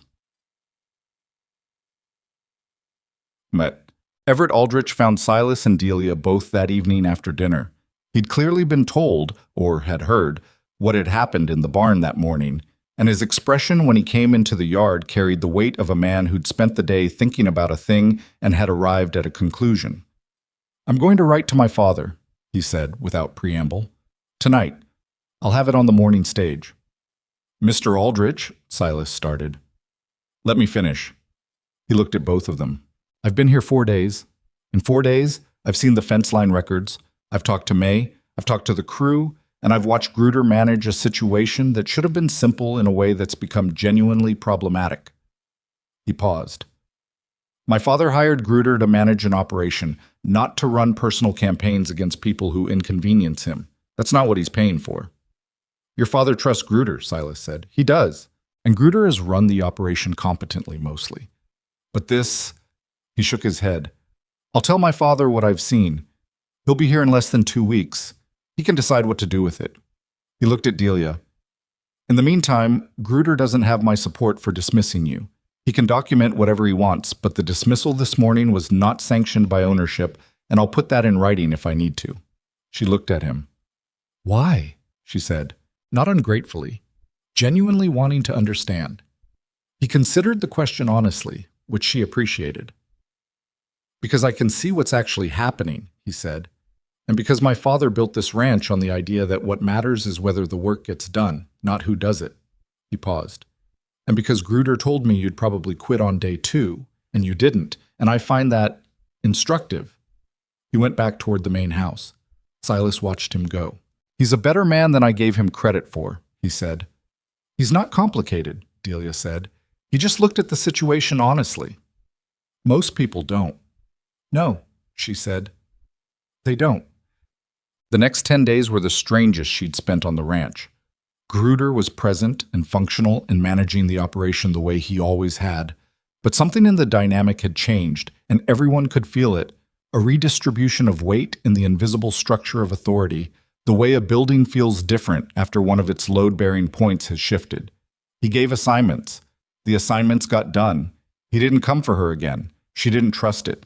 She went to work every morning the same way she'd gone to work every morning since the first one, early, with her hands wrapped, with her calculations running in the back of her head.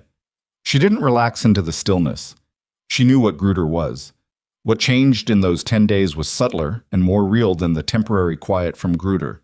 It was in the work itself, the quality of her days. She'd spent the first weeks proving she could do the job. Somewhere in the days after the Ridgegate section, she'd stopped proving it and started just doing it. And that was a different thing entirely. Proving required an audience. Doing just required showing up and bringing what you had. She found she had more than she'd thought. One morning, she identified a section of east pasture fence that had been listed as in good repair in the ranch records, but was, on inspection, failing at 3 consecutive posts. The wire had been retensioned without addressing the underlying post movement, a fix that would hold for a season and then fail catastrophically. She brought it to Silas, showed him the posts, explained what she thought the failure mechanism was. He looked at the posts. He looked at her. "Good catch," he said. "It'll take 2 days to do it right," she said. "Pull and reset all 3. Re-anchor the wire." "Schedule it," he said. She looked at him. "You found it. You know what needs doing. Schedule it." He turned back toward the horses. "I'll assign the hands." She scheduled it. She ran the job. She made the decisions about ground conditions and materials and sequencing, and when she got it wrong on post 2, her depth estimate was off, and she had to pull the post and start over. She made the correction without drama and kept going. Silas watched from a distance, the way he watched everything, and said nothing. That was the best thing he could have done. 2 days before Aldrich Sr. was due to arrive, Gruder called a full crew meeting in the main barn. She walked in expecting something. She'd been expecting something since the morning he'd tried to fire her, and Silas had stopped it. And she spent the first 2 minutes in that barn reading the room, reading Gruder's posture, reading the way Everett Aldrich was standing off to one side with his arms crossed, and his expression neutral in the careful way of someone who knows what's coming. Gruder stood at the front. He looked at the crew the way he always looked at them, assessing, categorizing, and she noticed that he looked at her last and held it a beat longer. "There are going to be some changes," he said, in advance of Mr. Aldrich's arrival. "Reassignments, some restructuring." He paused.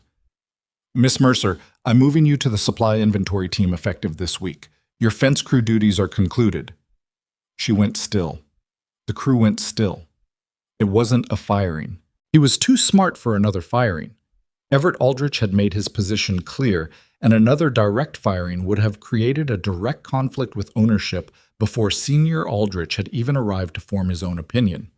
This was something else, a reassignment that looked like a lateral move, that he could document as a legitimate operational decision, that removed her from Silas's crew without the confrontation that hadn't worked the first time. It was cleaner than she'd expected from him. She looked at Silas. He was looking at Gruder with the focused, still attention he had when he was processing something and hadn't decided what to do with it yet. "The supply inventory team is 2 people," she said. "Neither of them have ranch hand experience. You're pulling your most experienced new handoff fence work to inventory supplies." "I'm making operational decisions," Gruder said. "That's my function." 2 weeks before the spring cattle movement," she said, "when you're short on the creek pasture section and the North Ridge work hasn't started. I'll address the staffing." She looked at him.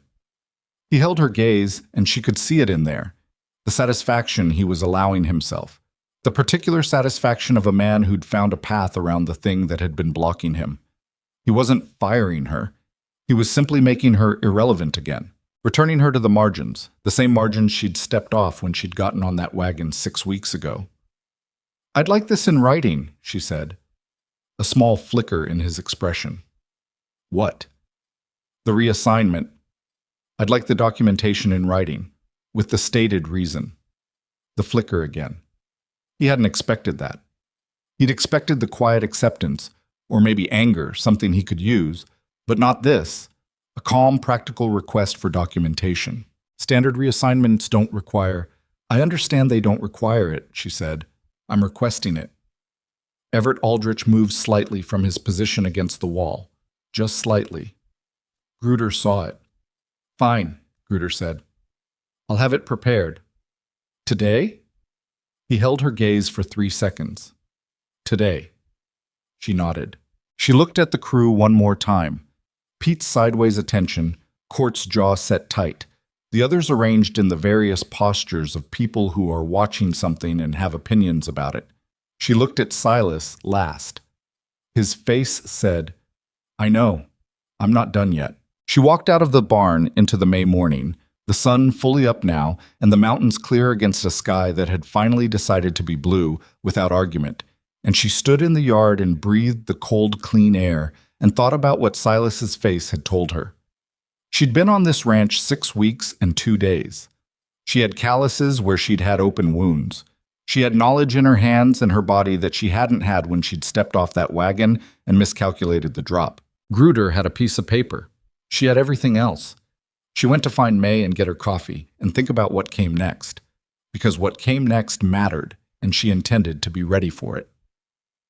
The written reassignment came that afternoon, slid under the door of the women's room in an envelope that Gruder hadn't sealed, which she thought was either carelessness or contempt. She wasn't sure which, and it didn't much matter. She read it at the washstand, still in her work coat. The language was administrative, stripped of anything personal, the kind of writing that had been carefully constructed to say something without saying it. Operational restructuring, skill set better utilized in supply management, effective immediately. 3 sentences that amounted to, "I found a way around the wall, and this time it's going to hold." She folded it and put it in the inside pocket of her coat, next to the letter that had brought her here in the first place. The one that had said ranch hand position available, experience required, inquire at Black Ridge. She'd kept that letter the way you keep things that marked a before and after, things that were unremarkable when they arrived and only became significant later. Then she went to find Everett Aldrich. He was in the ranch office, not Gruder's barn office, but the proper office in the main house, a room with a desk and a window that faced the mountains and bookshelves full of ledgers that represented 40 years of operation. He looked up when she knocked on the open door. She handed him the reassignment letter without a word. He read it. His expression didn't change much, but she'd gotten better at reading subtle things, and what she saw was a man who had expected this and was still, upon seeing it, quietly angry. "He's not firing you," Everett said. "No, he learned from the first time. He's making you invisible. He's trying to." She stood at the edge of the desk. "I want to ask you something directly." "Go ahead." "When your father gets here, what's his actual disposition going to be? Not what you hope, what you know." Everett set the letter down and leaned back in the chair. He had the look of someone deciding how honest to be, and she appreciated that he took the question seriously rather than deflecting. "My father trusts Gruder's operational judgment," he said. "He's trusted it for 7 years because the ranch has run well. He won't dismantle that trust on the basis of one employee's dispute with the foreman. But he's also a man who built his reputation on fair dealing. He doesn't like being shown that someone running his operation in his name has been acting in bad faith." He paused. "The question is whether what I've written in my letter, and what I can show him when he arrives, is enough to constitute that." "What would constitute it?" He looked at her steadily. "Documentation of his own, against Gruder's documentation, something that tells the story in a way my father can hold in his hands." She thought about that. "The fence records," she said. "The work logs." "Yes." "The posts I identified on the east pasture that were logged as repaired but weren't." "Yes." He leaned forward slightly. "If you can show me specifics, dates, locations, what the record says versus what was actually there, that's the kind of thing my father can look at and understand without me having to interpret it for him." "It'll take me this evening," she said. "My father arrives the day after tomorrow," he said. "Evening is fine." She picked up the reassignment letter from his desk, looked at it once more. "He did everything right from his perspective," she said. "He documented, he reassigned, he stayed within his authority. He's been careful." "He has," Everett agreed. "That's actually harder to fight than someone who loses their temper." "It is." He paused. "Which is why you need to be just as careful." She put the letter back in her pocket. "I'm going to start on the records." She turned to go. "Miss Mercer." She stopped. "For what it's worth, and I know you didn't ask, what you've done here in 6 weeks is not ordinary. Most people, faced with what Gruder's put you through, would have taken my offer or walked out on their own." He said it plainly, without sentiment. "I want you to know I see it." She looked at him. "I know you do," she said. "That's part of why I'm still here." She worked through dinner that night and through most of the evening after, pulling fence work records from the crew logs that May had access to in the cookhouse files, the records that tracked completed sections by date, hand, and location. She compared them against her own memory, which she'd come to trust because she'd been paying attention, and against the physical evidence she'd noted and in 2 cases photographed in her own rough way, scratching notes on whatever paper she had in her pocket. The East Pasture posts were the clearest. 3 consecutive posts, logged as repaired in March under the previous crew rotation, which meant before she'd arrived. She'd found them in week 4.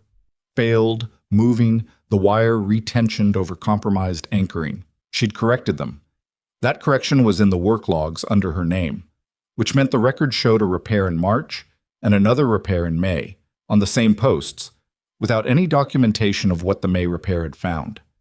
She wrote it out, not as an argument, as a sequence of facts, with dates and locations, and the specific condition of each post when she'd found them.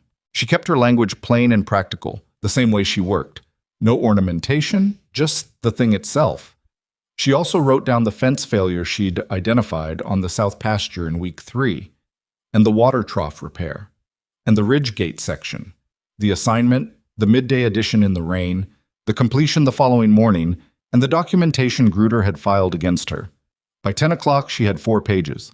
She read through them once, corrected a date she'd gotten wrong, and then sat with them at the cookhouse table in the quiet after everyone else had gone to bed.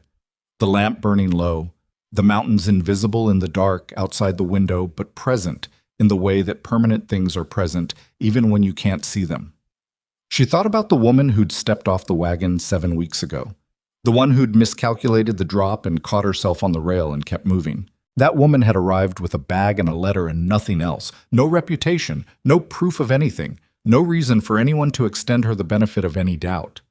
This woman, the one sitting at the table with 4 pages of facts, had built something. It wasn't finished, and it wasn't clean, and there was no guarantee that the thing she'd built was going to be enough to move a man who'd trusted his foreman for 7 years. But it was real, and it was hers, and nobody had given it to her. She put the pages in the envelope and went to bed. Harrison Aldrich arrived on a Thursday morning in a coach that was practical rather than ostentatious. A working man's vehicle, she thought, not a wealthy man performing wealth. He was in his late 50s, gray-haired, with the same unremarkable solid build as his son, but with 20 more years of weather in his face and a way of moving that said he'd spent a good portion of his life outdoors, even if he didn't anymore. He spent the first 2 hours with Gruder. She'd expected that. Gruder had prepared for this arrival the way a man prepares for a review he expects to survive, and his version of events would be the first thing Aldrich heard. She didn't try to intercept it. You couldn't control the first impression. You could only control what came after. Everett found her at the south pasture fence at noon and told her his father wanted to see her at 3. She nodded. She kept working. The meeting was in the main house office, which meant it was Aldrich's territory, not Gruder's, and she registered that as a small but meaningful thing. Aldrich sat behind the desk. Everett was there. Off to one side, Gruder was not present. Aldrich looked at her the way his son had looked at her on that first Tuesday, assessing, direct, but there was more weight behind it. The assessment of a man who'd been making consequential judgments about people for decades and had gotten good at it, or at least experienced at it, which isn't always the same thing. "My son tells me you've had a difficult time here," he said. "I've had a job here," she said. "Jobs are difficult." Something moved briefly through his expression. "He also tells me you've done the work." "I've tried to." "Gruder tells me you've been a source of disruption and that your performance has been inconsistent." He paused. "Those are 2 different accounts." "They are," she agreed. "I'd like to hear yours." She'd thought about this moment. She'd thought about whether to lead with the emotional truth of it. The first morning, the laughter, the assignment to Boone's crew as a setup, or with the operational truth, the documentation and the fence records and the specific evidence. She'd decided, sitting at the cookhouse table with her 4 pages, that Harrison Aldrich was a man who'd built something real, which meant he thought in terms of what was real rather than what was felt. She handed him the 4 pages. He read them. He read them slowly and completely, which she appreciated. There was nothing worse than handing someone documentation and watching them skim it. He turned pages, went back once to compare 2 dates. Finished. He looked at Everett, then at her. "The East Pasture posts," he said. "You found these in week 4. "Yes, sir." "And the record shows they were repaired in March. Under a different crew. I don't know who did the repair or what condition the posts were in when they found them. I only know what I found." "And you corrected them without reporting the discrepancy." "I reported it to Silas Boone. I didn't go above him." "Why not?" She held his gaze. "Because at that point I'd been on the ranch 3 weeks and I had no standing to take a records discrepancy to ownership. Boone knew. I trusted him to handle it at the right level." Aldrich looked at the pages again. "The Ridgegate section." "Yes, sir." "Gruder's documentation says you failed to complete the assignment." "The creek section was completed, 39 posts in 6 hours of heavy rain.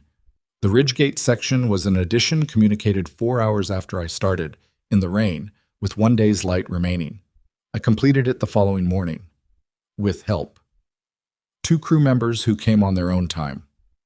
Gruder says that was unauthorized." "I didn't ask them to come," she said. "I told Court to go back to his crew when he showed up. He made his own decision." Aldrich set the pages down. He He was quiet for a moment in the way that meant he was thinking rather than preparing his next question. She'd learned to tell the difference. "What do you want from this conversation?" he said finally. It was the most direct question anyone had asked her in 7 weeks, and she gave it a direct answer. "I want the reassignment reversed. I want to go back to Boone's fence crew, where I've been doing work that's on record as completed and correct." She paused. "And I want the documentation Gruder filed against me reviewed against what's in those 4 pages. You're not asking for Gruder to be removed. That's not my decision to make." He looked at her steadily. "You could have taken my son's offer. Supply management, better pay, easier conditions. You turned it down." "Yes, sir." "Why?" She thought about the answer she'd given Silas at the corral. "It's not what I came here to do." And she thought about whether that was the full truth of it, and she decided it wasn't, not entirely.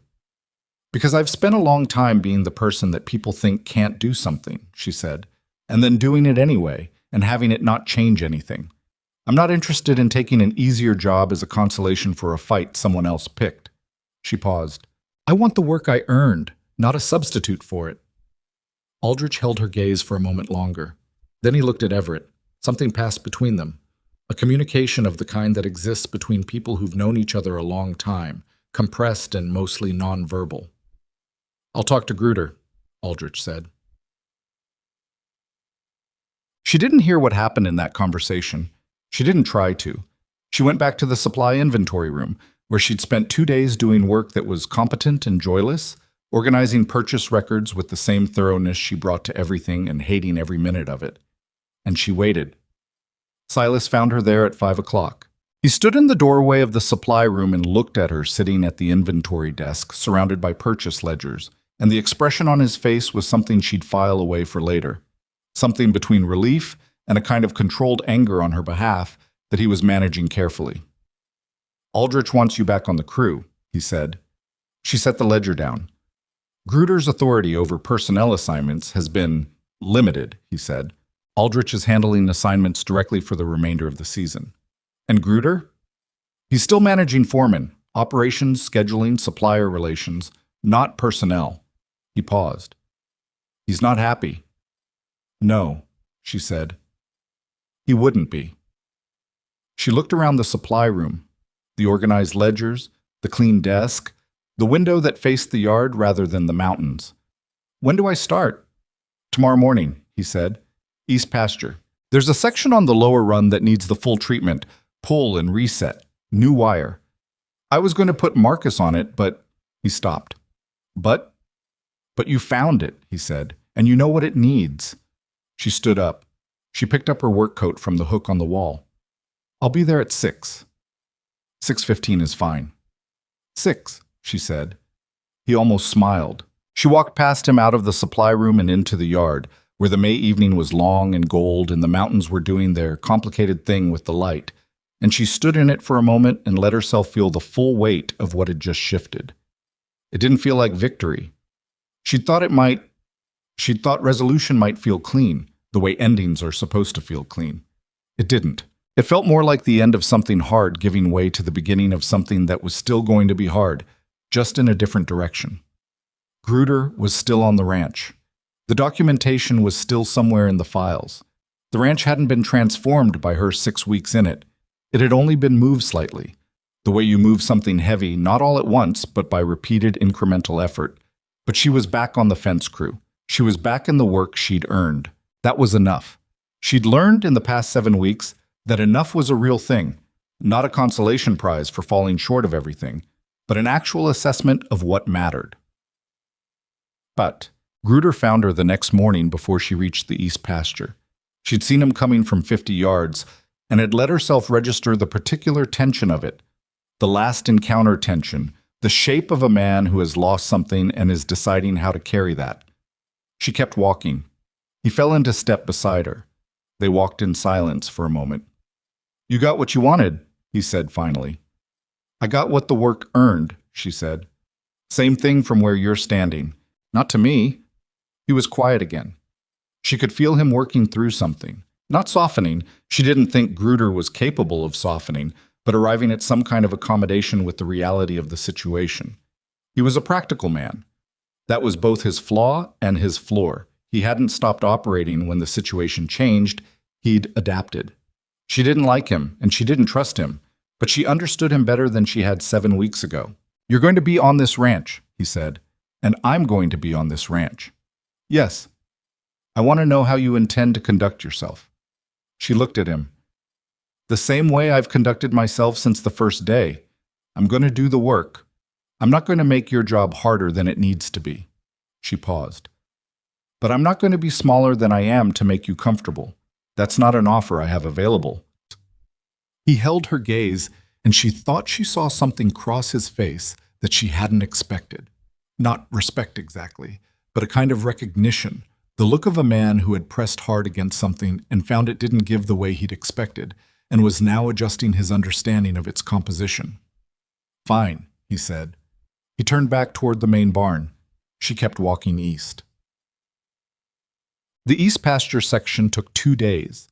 She ran it the way Silas had let her run the earlier repair, with crew hands assigned to her, making the judgment calls herself, asking Silas twice when she was genuinely unsure and not asking when she wasn't. The ground was better than the creek bed had been, worse than the south pasture, which meant it was familiar difficulty rather than new difficulty, and she'd learned that familiar difficulty was something she could work with. On the second afternoon, with 4 posts left to set, she looked up and saw May standing at the pasture fence with 2 coffee cups. She walked over, took the cup May offered, and they stood side by side looking at the work. "Heard it went in your favor," May said. "Mostly." "Gruder's still here." "Gruder's still here." May drank her coffee. She was a woman of very few unnecessary words, which Delia had come to appreciate more than she could easily say. "A man like that doesn't change," May said, "but sometimes they run out of room." "He's running out of room," Delia agreed. May nodded once. She took back the empty cup when Delia was done, looked at the fence line, and went back toward the cookhouse without further comment. Delia went back to the posts. Sad. It was Pete who said something, the evening the east pasture section was finished.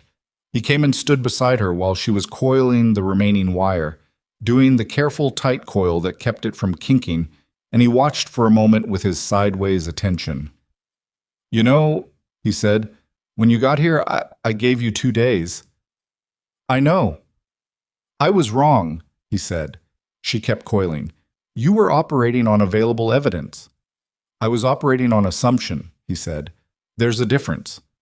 He picked up the other end of the wire coil and helped her finish it, which was both practical and, for Pete, the equivalent of a declaration.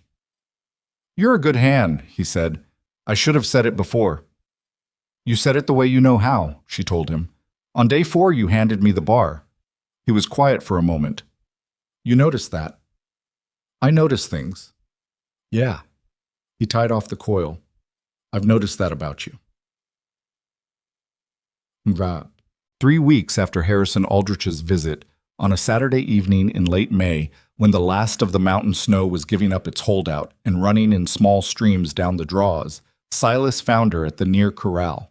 She'd been there for 20 minutes already, the same fence rail, the same mountains, the same long Montana light going its particular shade of amber before it finally gave in to dark. Some things had become their own kind of ritual without anyone deciding that was what they were. He leaned on the rail beside her. They were both quiet for a while, which was comfortable in the way only certain kinds of quiet are, the kind between people who've stopped needing to fill space to prove they're connected. "Aldrich offered me a 2nd season contract," she said. "I know. He told me before he told you." "Did he ask your opinion?" "He did." She looked at him. "And?" "I told him you were the best hire this crew had seen in 4 years, and if he didn't extend the contract, I'd want to know his reasoning. He said it flat, factual, the way he said things that were true." He laughed. Then he said he'd already decided to extend it. She turned back to the mountains. The amber was deepening toward orange at the peaks. "I'm going to take it," she said. "I know. I just wanted to say it out loud. I know that too." She leaned her elbows on the rail the way she had on the first night they'd talked here, standing in the mist at 2 a.m, both of them keeping company with their separate losses. She thought about that woman, the one in the mist, 5 weeks in, hands still healing, not sure yet if the ground was stable enough to trust.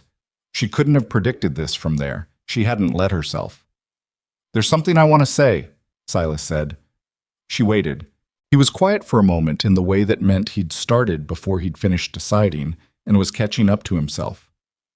I've been thinking about what I said at the corral, about what's been building between us." "I remember." "I don't say things I don't mean," he said. "I know you don't. So I want to be clear that I want to be clear that when I said it, it wasn't about keeping you on the crew or about—" He stopped, reorganized, which was unusual for Silas, who organized his words before he spoke them. "I'm not good at this," he said. "You're better than you think," she said. He looked at her. The light was doing the thing it did at this hour, making his face harder to read, which was usually an advantage for him and right now clearly wasn't. "I lost a lot of things in the 3 years after Nathan," he said. "I lost the habit of wanting things for myself. It was easier. And it's been a long time since I wanted something that wasn't just the work." She held his gaze. "I'm not asking you for anything," he said. I don't want you to feel like there's a condition on any of what's happened here. You earned your place on this crew by yourself. That's not connected to this." "I know it isn't," she said. "You made sure of that from the beginning." "I just want to know," he said, "what you want, not what you'll accept, what you actually want." It was the question nobody had asked her in a very long time. Her husband had assumed, her sister had interpreted. Everyone else in her life for the past several years had treated what she wanted as either irrelevant or already determined by the circumstances she was in. She looked at the mountains. She thought about what she wanted, genuinely thought about it, not the reflexive answer or the defensive one, but the honest one that lived underneath both of those. "I want the work," she said. "I want to do it well and be recognized for doing it, and not have to justify my right to do it every single morning." She paused. "I want to stop carrying the weight of everyone's low expectations." Another pause. "And I want—" She stopped. "Say it," he said. Quiet. Not a command, an invitation. "I want to stop going through hard things alone," she said. "I've been doing that for so long I'm not entirely sure I know how to stop. But I want to." He was quiet for a moment. "You weren't alone on the Ridge Gate section," he said. "No," she said. "I wasn't." "You weren't alone in Aldrich's office either." "No." "You haven't been alone since about week 3, if you want to be precise about it," he said. She looked at him. The amber light had gone to something darker, and the first stars were showing at the eastern edge of the sky, and she could see his face clearly enough. "I'm aware of that," she said. "I'm working on letting it be true." He nodded, slow, the way he nodded when he'd heard something that settled something for him. "That's enough," he said. "Working on it is enough." They stood there as the dark came in off the mountains, not touching, not needing to yet, both of them in the specific territory of two people who found solid ground after a long time on uncertain terrain and are being careful with it, not because they don't trust it, but because they understand now what it costs to lose it. It wasn't romance the way stories paint it. It was quieter than that and more durable.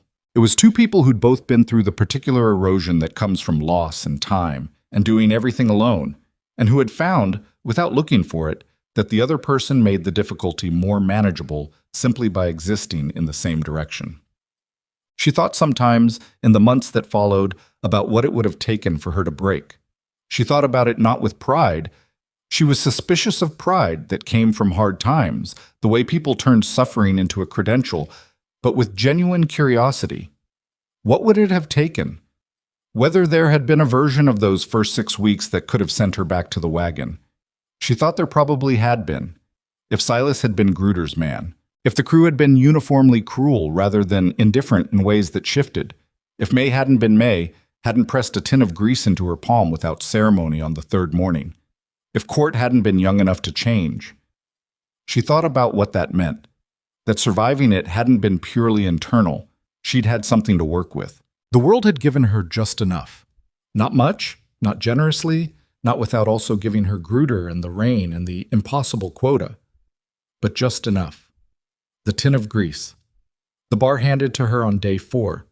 The man who stood in the rain and didn't carry anything for her but refused to leave. The story she'd been telling herself for years. That she had survived things alone. That her survival was the product of her own will and nothing else. Was true in part and incomplete in the rest. Nobody survives anything entirely alone. The question is whether you can receive what's offered without losing the work you did yourself. She was learning to do both.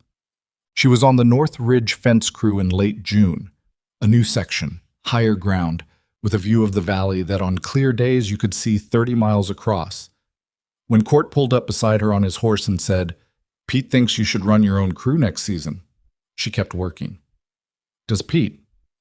He mentioned it to Silas. Silas didn't disagree. Silas not disagreeing is a long way from a recommendation. It's practically a speech coming from Silas, Court said. She looked up at him. He was grinning, the uncalculated kind, the kind that wasn't checking to see who was watching. He'd grown up some in the past 2 months. Not all the way. He was still 22 and still had the particular foolishness of that age, but the casual cruelty had been replaced by something more thoughtful. The way muscle replaces soft tissue if you make yourself use it enough. "Tell Pete to mind his section," she said. "He'll say that's essentially an agreement.